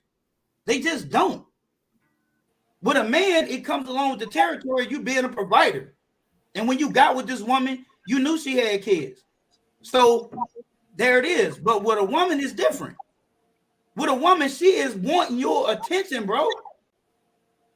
I done been in too many relationships where women had kids. And I see how they act with my kids. They compete with them. When I'm talking to them, they all of a sudden they want some damn attention. Where you think that behavior is coming from? I could been there all fucking day. She ain't have nothing to say to me. But the minute my kid get home, now she got all this shit to talk about. She want to talk, want to go do shit. Hold on, let me spend some time with dude. Oh, my bad. I don't want to come between y'all. I don't want him to feel less. Niggas ain't finna say no shit like that. They don't act like that, bro. I mean, but and don't mammals typically the male mammals typically try to kill off the offspring, like the ones that don't, offspring that aren't theirs. Yes. Yeah, they do in the Lion Kingdom. Yeah, you're right. So they come in and he kill the motherfuckers off immediately. Correct, because he's like, and which puts the women, which puts the lioness in heat, except for the females. Huh? Except for the females. The females can actually stay in the pride. It's the males that's got to go. Oh yeah, the males. They kick off the males and kill off the offspring. Puts the lioness in heat, which they can now have their own offspring. That is exactly right. Henry, I think you had something else to say before we move on to the next question. No, I am good. I am good. According to Child Protection Services, the women kill off the kids though. In the human.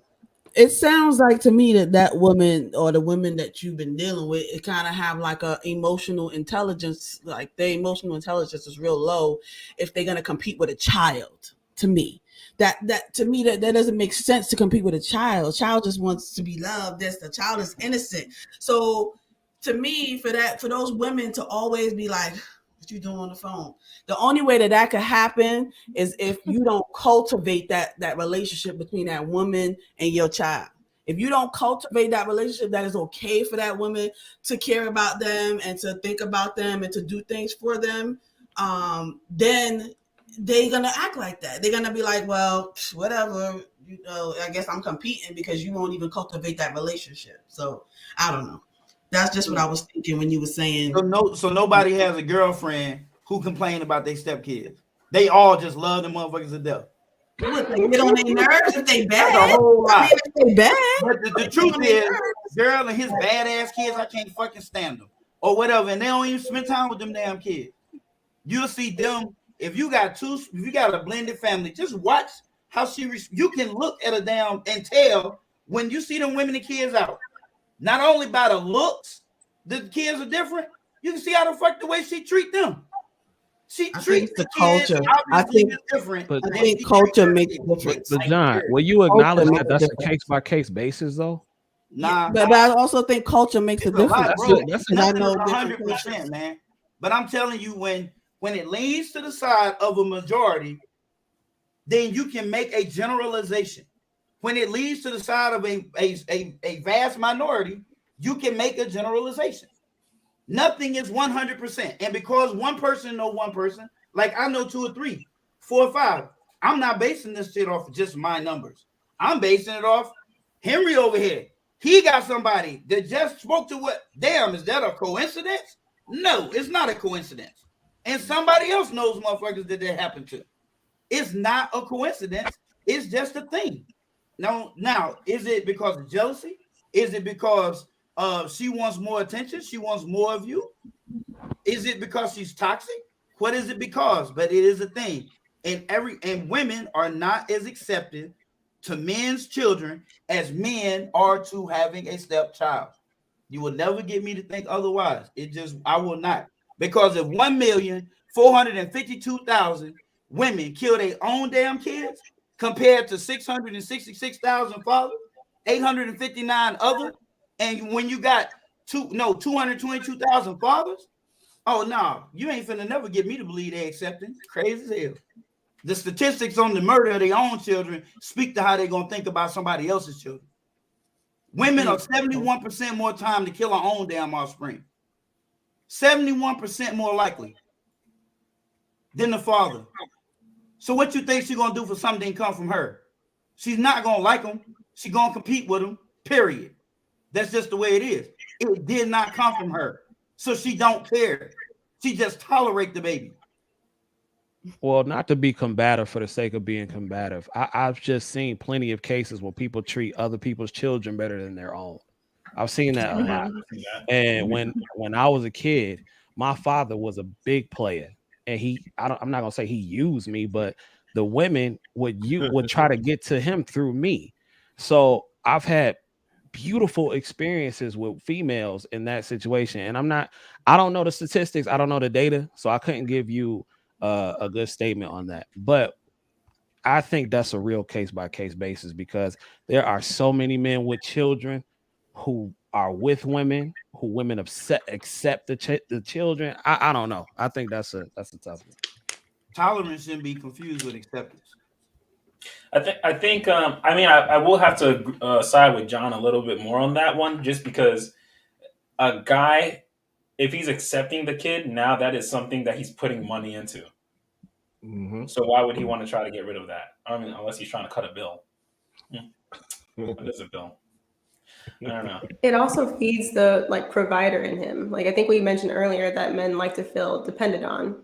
And so it's another responsibility for him that's going to boost his testosterone. The more that he can accomplish, the better he's going to feel. But women don't quite have that same reaction. And so it just doesn't, if you look at it from that stance, it doesn't quite make as much sense. Mm. Well, there are some men out there that will do that just because they said they had that need to be, they got to be needed. So they'll take on the raw deal. They'll take on the woman and the kids because he just wants to be needed.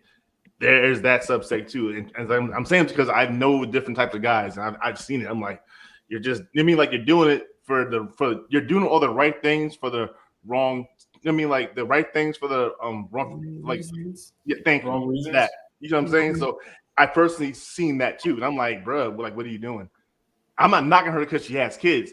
But when I see certain men just go too far ahead, too fast, I'm like, bro, you didn't really know her yet. You just, you know what I mean? You just trying to be like a dad. And I get it. You know what I mean? Some men do really want to be like dads. And I know a few. They really just want to be dads. So they'll take on a woman that has one kid, 2, 3, 4, just because they want to fill that role. And that's great. But like John said, I've seen it on both sides. And John, I do side with John more because a lot of women, not saying all, there are the ones that I ran across that I've seen, and I have seen it. And when he said in public, that's the most I see in public. I've seen some where they love all the kids and you can't tell who's whose. But I had definitely seen some where that one kid is not hers. You can tell that is not her child. Mouth for everything. Yeah, I'm like, but he got eyes in the eyes of other people. Oh, she just, she love him. She this, but when ain't nobody around, that's when you think people abuse kids in front of. Hell no, and especially if it's a man, she got to deal with that damn man. She ain't fixing to do that. And like you said, most men don't have custody of their kids, but I've always had custody of mine. My oldest son, especially. You understand? So I've always had custody of him. So I have watched, and when I got serious, I would watch how they interact. And if you start interacting kind of, if I start feeling like you competing with him or something, I cut you loose. I cut you all the way loose. You gone, you out of here. Bye. Because you're not going to put, you a potential girlfriend. You understand what I'm saying? Like, hell no. You understand? Like, it's just not you. I'm not even investing in you like that right now. You fighting for my time. And he's gonna get it. Like, he's gonna get my time over your time. You're just a girlfriend right now. That's just the way it works. But a real good woman you probably won't see that in. She'll probably take him and love him like it's her own. Like, close as she can, but because I'm never gonna believe, like, even stepdads, even the best stepdads, they ain't gonna treat them good and treat them with respect. But deep down inside, please believe, if they had to choose between this child or that child, this one is his, and this is not, he gonna choose his blood. And just like she gonna choose her blood, and that's anybody, you a damn lie, you stop the cap, you just lying. Because that's just the way it is. You gonna choose your own offspring, period. That's a fact. That's a fact. All right, we're gonna close this one out. Does anyone have any closing statements? This went on pretty nicely. I like where this went. But we're gonna move on to the next question to the panel. Can women be emotional rocks for men? Can women be emotional rocks for men? That's a tough CJ.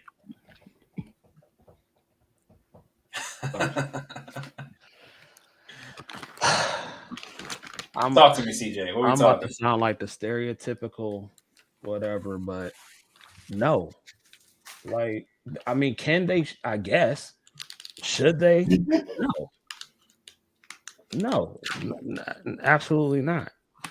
But that's just how I feel about that. No, an emotional rock for a man, like that don't even sound right to me. I want to know who put those two words together. Like, I don't, because if a woman is emotional by nature and she has to be the rock, that is to me that's an unnatural position for her to be in. You dig what I'm saying? Not saying that a man is always supposed to be stern, no feelings and everything like that, but for her to be an emotional rock for him, no, to me that's ass backwards.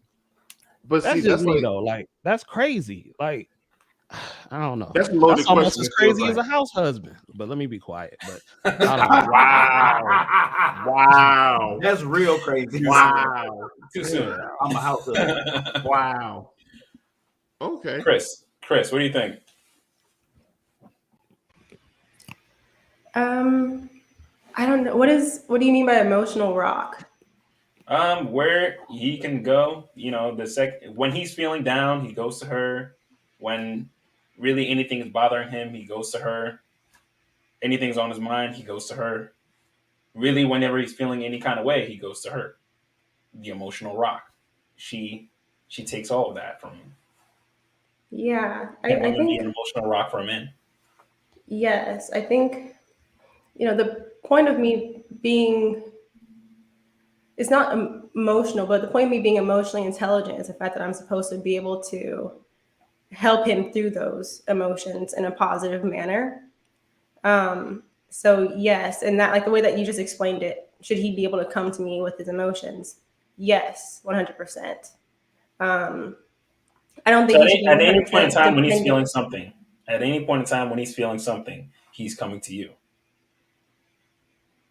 Yeah, I think so. I think that's always the better option.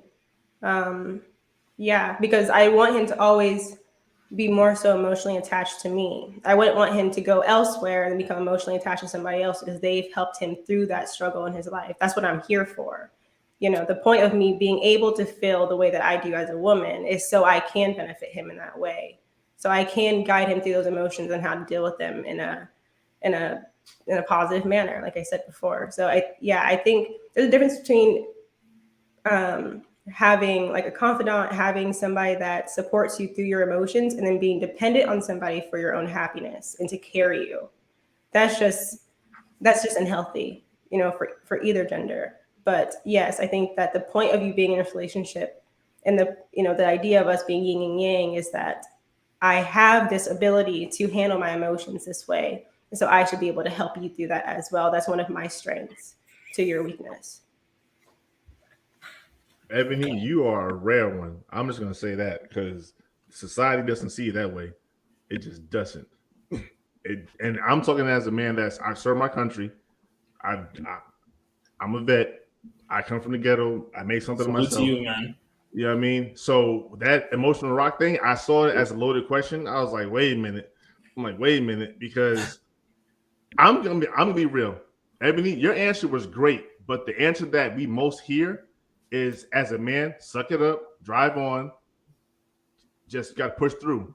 So my wife, I really can't talk to her the way I want to sometimes because of my own setbacks as a man from the way I was raised and joining like the army. So they really told me how to just bottle it all in. Let that shit up So that's and go how on. I got moved. Exactly. So I just adapt and overcome. Exactly. Like I pushed through. But there have been those really good times where she was there. But could I say she's my emotional rock? I would like her to be, but because the way I was raised, the way I came up, it's hard for me to actually unload on her like that because I've been told men don't do that my whole life. Yeah, I think the issue. Oh, sorry. No. Yeah, no. I think the issue, what I hear often from women, is that they don't want it to be consistent. Like they don't want a man that's like always crying to them and never like. I think the issue comes when the men don't have a solution or when they're not solution driven. That is the issue, because the thing is that One thing that builds estrogen is complaining. And women always argue with me about this, but complaining. When you see a group of women together, they typically kind of complain, but they're not really taking they don't realize that they're doing it. But the reason why they're doing it is because it just kind of makes them feel good to get things off their chest, talk through things, and they may not even come to a solution. They're just getting off their chest, and that benefits them when it comes to estrogen. But men, it doesn't make any sense for a man and a woman to have that same type of interaction because you don't want your man to be building all this estrogen. It's just going to bring him down. So you can be his emotional rock, but like I said, you have to be emotionally intelligent, which means you express your emotions in a positive manner, which means that you're solution driven. So if you're going to be a man or a woman as well, but especially a man, talking to your woman about your emotions, you have to be open to the idea that she is expecting you to have a solution, or at least work with her to find a solution so you don't fall into a rut. Because at that point, you're vulnerable, which in turn makes her vulnerable as well. And that turns her off. That turns her off all the way. So yeah, that question, I feel that's a loaded question, but it's the truth though. Like how she said, my wife, I go to her sometimes, but I talk to my homies, like my other Army vets. We'll talk stuff, we'll hash it out, and then I'm good. So I don't bring all that to her constantly. Even though sometimes she'll say, "Oh, tell me." I'm like, "Nah, I'm good." You know what I mean? Like, nah, I'm good. Because like how she said, she looks to me to actually guide the family and actually get things done. You know what I mean? So I feel that. So I would like, in a perfect world, I would wish that we could have it like that, but that's just not how it's going to be. It's just not. Okay. Clement, did you mean constantly going to her all the time, or did you mean sometimes? Yeah, I'm saying sometimes. That's why I said emotional rock constantly. Okay, no, constantly. So if you're saying constantly, no. But I don't want people to think that I mean, oh, you can never talk to your woman about issues. No, that's stupid. Why is she there? You know what I'm saying? But okay, I'm going by your definition, what you said, constant. So yeah, absolutely not. No. Okay. Okay. Danielle. I would think so. When you were talking about what make a woman feel secure, I said for me, my desire is to be my husband's safe space. If he is having an issue, like Chris said, I absolutely would not like for him to go and get counsel from someone else. That's not a relationship I would like for him to have with anyone else. That's not for someone else. Your vulnerability is for me. The life we are building is ours. So if you have a problem, we have a problem.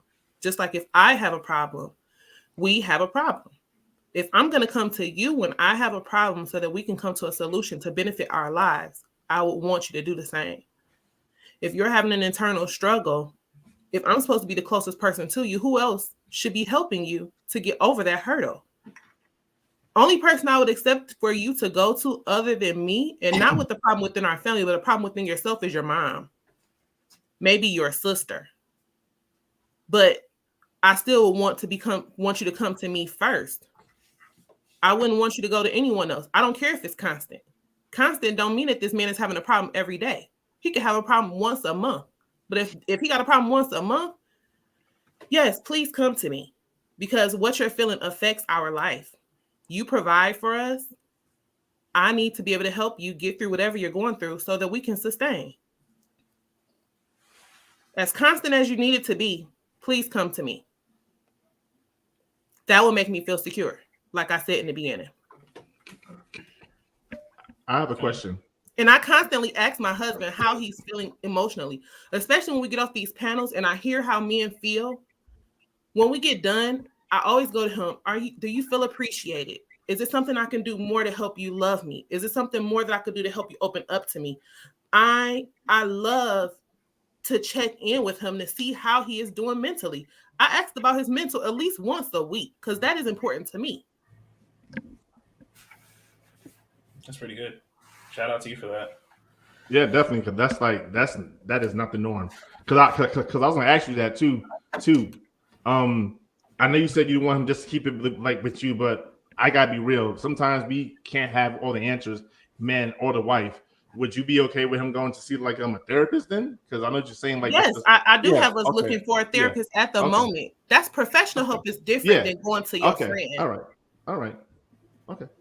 Because a lot of times, I mean, I haven't experienced this. I've only heard it from the grapevine. When men are usually going to like hookers or women on the side, they're usually emotionally letting everything out towards those women on the side. And that's why those women typically know men far, far better than the average woman. Because most men pour everything onto them and they understand men and they can better relate to what most men want than the average woman who doesn't really get to hear any of that stuff. But I digress. John. All right, so I was having a hard time at first with this question. I was more leaning to the side of CJ. A rock nigga? A whole rock nigga? A rock. A rock. Boulder. A freaking boulder, bro. But then I remember something. All right, so me and Yannick, that's like my sister, you feel me? And she was my rock during this whole school thing. I remember calling her a couple times. I was in tears because I was so stressed out. The shit was hard. Um, I was going through something, and it was just real rough. I wanted to quit. I ain't want to be in no program no more because when you going through a dual program, that shit is hard. So I was really going through like 3 programs at one time: a dual master to PhD program and a whole master program that had nothing to do with the other 2. So it was rough. And I called her. I'm like, I think I fucked up. This too hard. I can't get a certain grade. You have to make a certain grade. And she got me through that. She encouraged me. She gave me some words of encouragement. She talked to me. She pretty much basically talked me off the ledge in the euphemistic way. But all I'm saying is, so then back to Danielle and Chris's point. So yeah, I mean, especially like if you're in a marriage, this is the side of you of every alpha. That's why I try to tell you, like, it's alpha all day. Nah, inside of alpha, bro, you gotta have beta tendencies on the inside because you could never nurture a fucking family. Like you couldn't be a family man if you was just alpha all day. You always into some shit. That's where you gotta be allowed. You gotta be with the right person so that you can be emotionally vulnerable with that woman. Now, nigga, you can't be going over there every fucking day. Telling some baby, I just had a bad day. Like you a whole bitch to me. Like I'm just saying, like you just a whole bitch. And Wait, call it so you what it saying is. you can't cry on her lap? Every day, nigga, nah. You better fucking adapt and adjust. Not every day. 4 times a week. That's not every day. 4 times a week, man. At least a regular work week. Nigga. Like once a quarter with or some overtime. shit. But not no damn every day. Like I don't know what I'm on. You need therapy at that point. Like something fucking wrong with you. Like your chemicals is off balance. Something's wrong. Like something is wrong with you. You need therapy at that point. But like, I mean, like I wouldn't be like one time I was in tears, and the other times I was like, man, fuck this shit. I'm through. I don't want to do it. And she had talked to me. I was like, whatever. I still don't want to do it. Then she was like, did you get your homework done? Yeah, I did it. And that's the end of that. And now I got 6 weeks left. So congrats. Thanks, Yannick. Nice. Congratulations. Nice. Shout out to that. So Unique.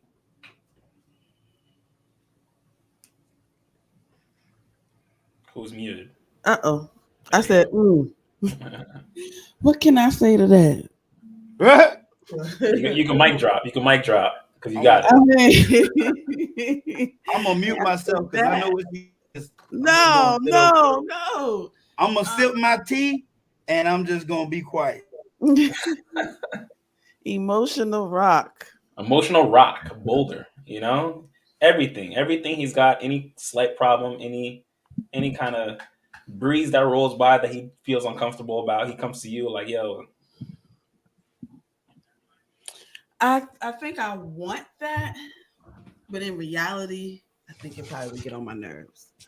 But I do want someone who's open. No, I'm just trying to be real. Like, I think I want the that. real. Like, I ask for that all the time. Like, I want my husband to open up. I ask for that. But I think that if he did it all the time, that yes. I'm like, John, it would get on my nerves. Like, make a decision. Aren't you a grown man? Like, So so I do want that openness. I do want to know what's going on. So I agree with Danielle. Like, I want to know what's in his head, as far as us wise, money wise, your moods, what's going on at work. Like, I do want to know those things. And I want to know how you feel. But a lot of times when you get a man that's in the military, like Mr. Henry here, and that's all they know is just suck it up and forget it, then you get opposite. Yeah, I mean, that's my husband was in the military too. So he tells my son that a lot. Sometimes he'd be like, suck it up. Suck it up, drive on. Yeah. So, so sometimes I feel like, yes, sometimes that's what a real man should be. They should just be like, go ahead and keep it going. But then you want to know. Like, I'm in the middle. I'm like torn. Like, I want to know what's going on in his head. I want to know how he feels. I don't know. I'm sorry. I'm in the middle. Listen, this is the kind of conversations I want to have, The tact. Oh, sorry. Yeah, I think for men, I know for me, I already know whoever I'm with, what I can go to them with about. It really doesn't matter to me how much they would like for me to come to them. Not that they wouldn't be opened up for it. I'm not talking about them receiving me, or I already know. Like, to me, a guy would already know before a thing comes up if that's a person you can go to about a particular thing, right? Also, there's other people that you might go to. Like, you might have an ex that get it. You might have a hooker that gets it, right? Or you might be the type of man that I'm not going to deal with the ex. She get it. I'm not going to deal with the hooker. She's indifferent. I'm just going to go to my wife or my woman with this in the way that I can go to her with it. So how might that be? It might not have anything to do with you discussing the details of what's on your mind emotionally. It might be you going to her, come on, babe, let's go to the movies. And she's like, the movies? You don't never like going to the movies, but you're looking for distraction. You're looking for deflection. And you want to do it with her because you already know I can't get into this with her. I don't want to get into this with her. I've had situations where I call someone up and I'd be like, hey, you got time for dinner? And they, yeah, let's go to dinner. And they'll ask me, like, what's wrong? I can tell something wrong. I'm like, nothing. They know something's wrong because they know me. But my way of coming to them, not for solutions, is to just have time with them in that space. And I never really get into it with them a lot of times what that issue might be, even though they already sense that something's not right. Now, if I have a situation where she the type of woman I could go to, because some women, you go to them when you got a plan, when you think you have a solution, because that's that go-to for that. All women, whether they want to be that or not, they not necessarily the person you go to air it out and let them know what's going on. So I think there's different levels to that, right? But this is all subjective too. So in terms of them being a rock, I don't know. I mean, maybe that time they was or not, but definitely constantly is out. That's definitely out, because that would have been something that was established in the relationship that they would have probably knew about me, or I would have knew about them early on, But that's why I say, I guess what I'm saying is different ways of going to people and them being there for you and them not knowing one detail maybe about what's going on. So I'll just leave it at that. So that's my yes, removing the constant part.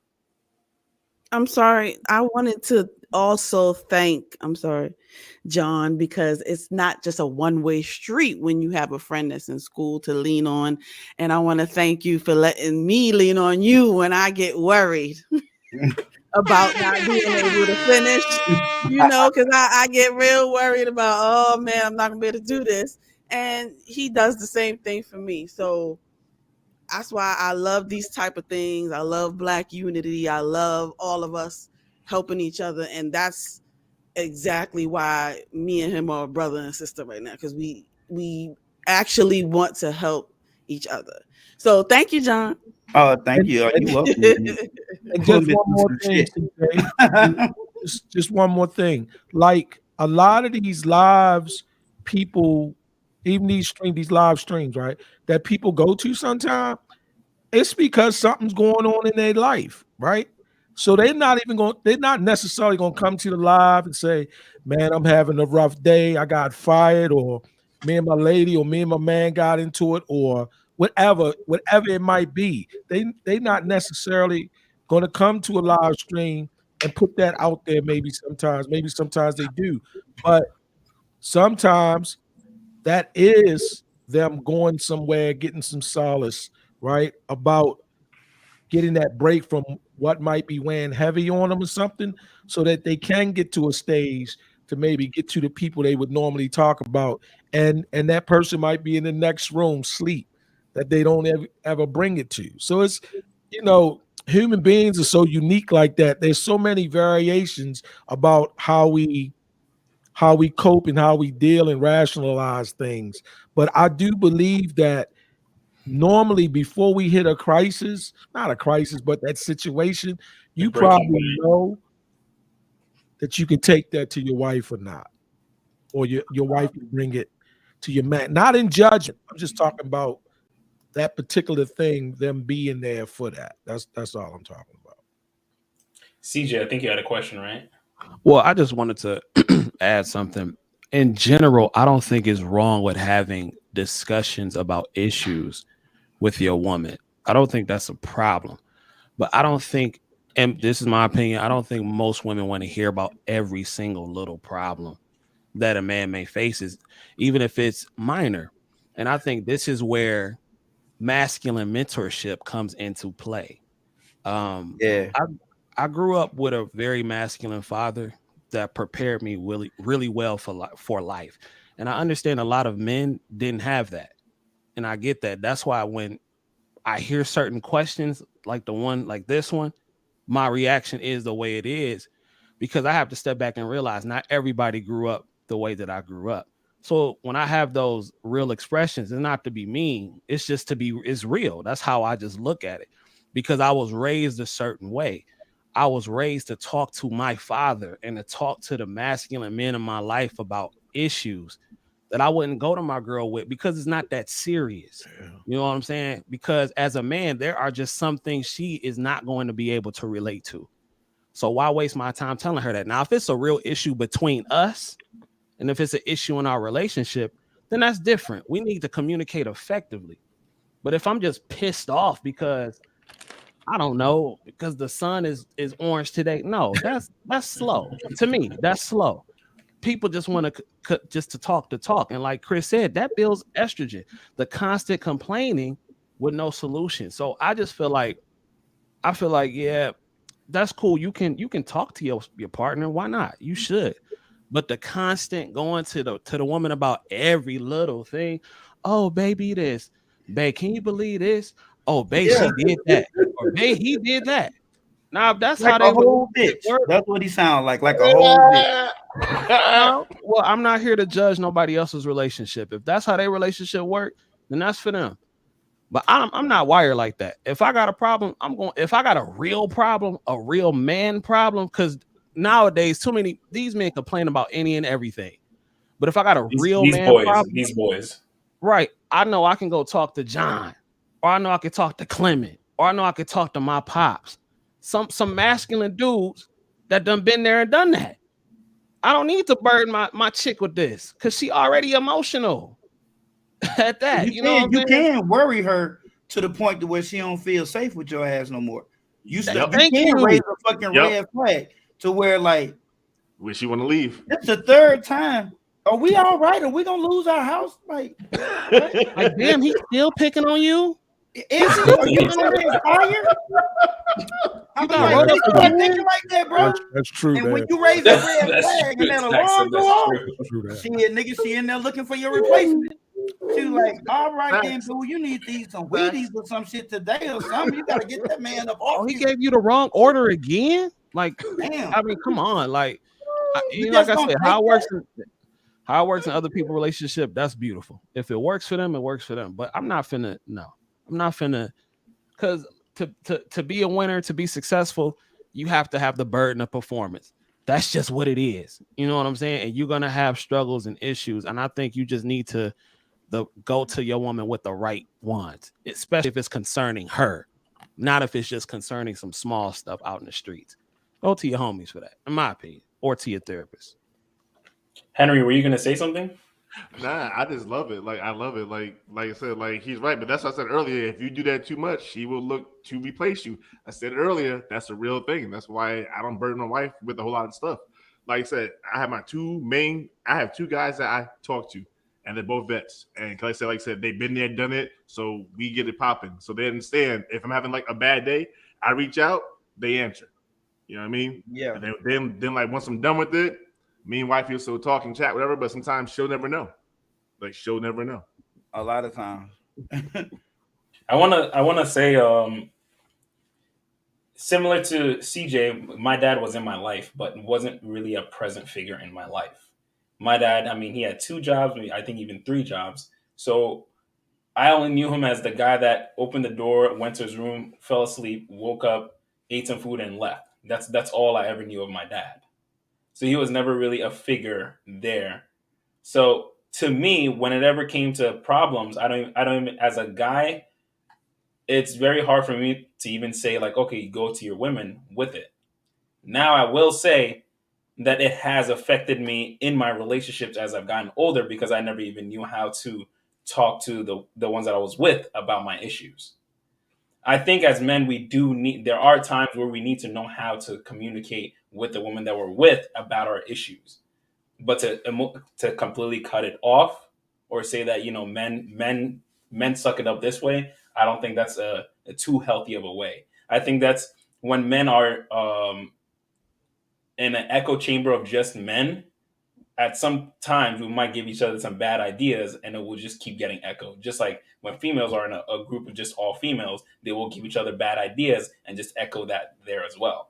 So I think sometimes you do need that counterbalance. You do need to know how to talk to the other gender and then know how to communicate without the burden being dropped on them every single time. Yeah, you got it. You do have to have that. You do have to have that balance, man. You know what I'm saying? But as a man, you have to be a problem solver. Like you have to be able to critically think. Like you can't be, because if you will watch the dynamic even on a date, right? You go out and you ask her what she wants. I promise you, if you go out on 12 dates, 11 women are gonna say, I don't know. I don't know. Yeah, facts. Okay. Why do you think that is? They want you to leave. Damn right. That's why that is. And the men who get the second date typically say, you told me one time that you love calamari. So I suggest we get the fried calamari. Have you ever had it fried? No. All right. She's gonna have the fried calamari. Da da da da da. Da da da da da. She gonna give you an opportunity to show if you can lead, do you listen, and are you attentive? And now you might get somewhere. She gonna look at you in a different light. But if she say I don't know, and she turn around on you, well, what you gonna get? I don't know. What you think I should get? Like again, you a whole bitch, and that's how she gonna treat you. I'm just telling you, you just a whole bitch. and that's how she gonna treat you for the rest of this. You classified as the nigga I get food fed by. That's you. That's your job. Facts. She'll call you when she's hungry and see what she's doing, and that's it. We classify women; they classify us too. It works both ways. We ain't by ourselves on that. You the food nigga. You going to all the expensive restaurants on you. And the one that's beating it down ain't no emotional ties at all. Thank you. Not a motherfucking one. He'll call There up. you go. Where you at? I came through. I'm out with my girlfriend getting something to eat. I'll be over there about 1. Okay. I gotta be home. My babysitter called or whatever the fucking excuse is. My sister need me or whatever. But she finna go home from you. After you fed her, she gonna thank you. You're not gonna get a kiss. She gonna lie to you. She gonna give you the shoulder hug, the pat on the shoulder, and say, "We must do this again sometime." And you gonna skip to the car, and dude finna be banging her down back loose, and this motherfucking ain't paid a dime. The only thing he did was came over and knocked on the door. Who is this? Big Dick Willie. Oh, come on in, baby. I just got out the shower. No emotions simple-minded involved ass at riding all. home. She likes me so much. Oh my God. She could be the one.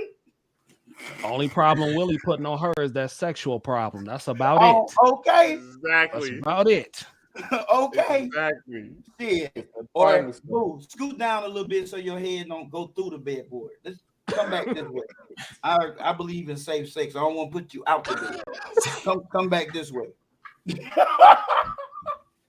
Tyrone, it's in the pillow, boo. Shit. Well, on that note, simping ain't we have easy. time. We don't really have time for the last question, to be honest with you, because it will go on a little longer than I expected. So, do we have any closing thoughts on the panel? Any questions that we went over? Yeah, what's the last question? The last question will go a little longer than I want. So we're going to dial it back. Not for today. We're going to save that for the next panel. To be continued. To be continued. You Yeah, we're said going to have that to say before. that. I'm going to save it for the next panel. Okay, I'm gonna hold you up to that one. All right. Okay. I got it. I got it right here. You can write it in one of your 80 books, okay? Oh. All right. Ladies and gentlemen, it has been a fantastic night. Everyone on the panel, we're going to close out like we usually do. Give a shout out to your IG, tags, Instagram, all that. Hey, what's up, Black Wall Street? You can find me on Black Wall Street Trading LLC and on behavioral _consultant. And my little boy is building a podcast, Mixed Opinions. So be looking out for it. I'm going to help him with it.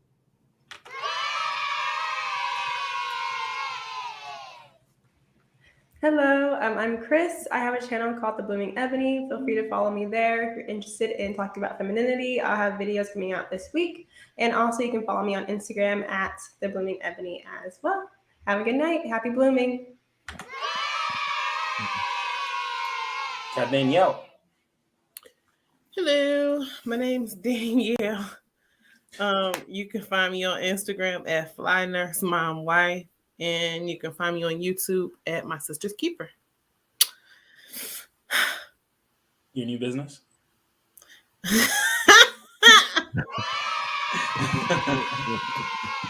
We got Neek. Hi, good night. I have a podcast called Three Married Ladies Opinions. And you can find us on Instagram this Thursday, January 28th. What is it? 20th. This Thursday at 10 p.m. Eastern time. Me and Mr. Henry right there. We're going to be having a discussion live on Instagram. The mythological good boy, good man versus the bad boy. So come check us out there. And everybody on here, y'all are welcome to be in the chat or come up there if you want to too. Thank you, Clement. I love it. You got Tack. Hey guys, my name is Tak Williams. That's TAK Williams.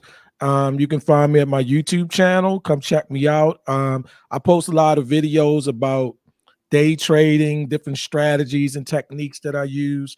I put a few of my live trades up there, different things like that. I also have conversation with other people who are either swing trading or getting into day trading, and some drone stuff. It's different stuff over there. Again, it's TAK Williams. And thanks for having me on the panel. I appreciate you guys. Last but not least, we got CJ. And that is an awesome intro, CJ, but you're muted.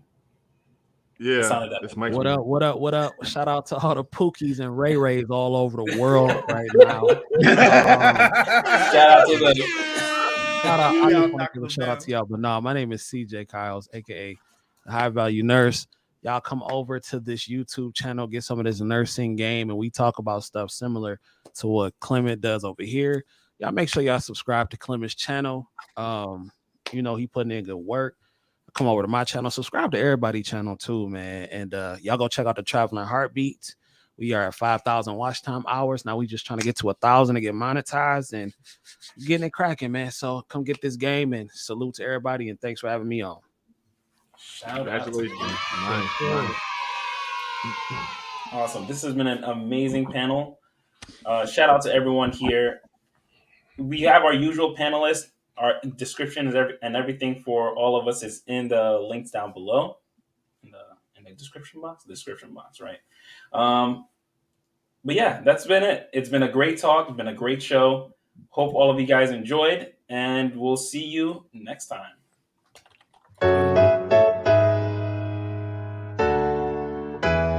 If we're doing everything right, I think we should be vetting our wives, like go to their parents, go to their fathers. They know they shouldn't have let me start speaking my mind in the booth. Start speaking the truth. Might get shocked. I think you're just saying, okay, actions have consequences, and I'm not going to support this person's actions. Like, you don't have to cancel them and say, like, I hate you. Innocent lives have to die. But the whole thing is men are I also. That man was on the other side doing the exact same thing, and his decision with his eyes was to walk away. Inside your soul. Now we can paint the perfect picture without belittling each other. Because under God's system, we are equipped to handle that responsibility. But not every man is fit to handle that responsibility. I done seen Flint, Michigan, and just being cities. They pissing in project buildings that got a roof that leaks, resulting in missing ceilings. Hard to sleep. Children going to schools dealing issues deep. So I think society does make it more difficult for short men, but I don't think that it's impossible that they can find someone. And instructing you to do your part. It ain't hard to see they trying to keep black in the back, just like Rosa Parks. Cops shooting blacks as if they get a token from God. School rob you with needed resources. Is the weaker vessel and the more vulnerable. Absolutely. vessel. 100%. You don't look at the man like, oh, poor son, you were violated. No, you like, bruh. And nobody they shift my stick like some cars. And when you're lonely in your darkest thoughts, come, I know it's hard, but God shines his light on all I play their part. And it's the start. Put myself in a situation where I can only rely on a man. Like if I'm married and being a stay-at-home mom, I need to have a backup in case anything happens. I can't only rely on him. You know what I'm saying? A flower will grow once you plant the seed inside your soul. See, I'm a poet, and the best part of me shows it here to speak the message of what is known, but now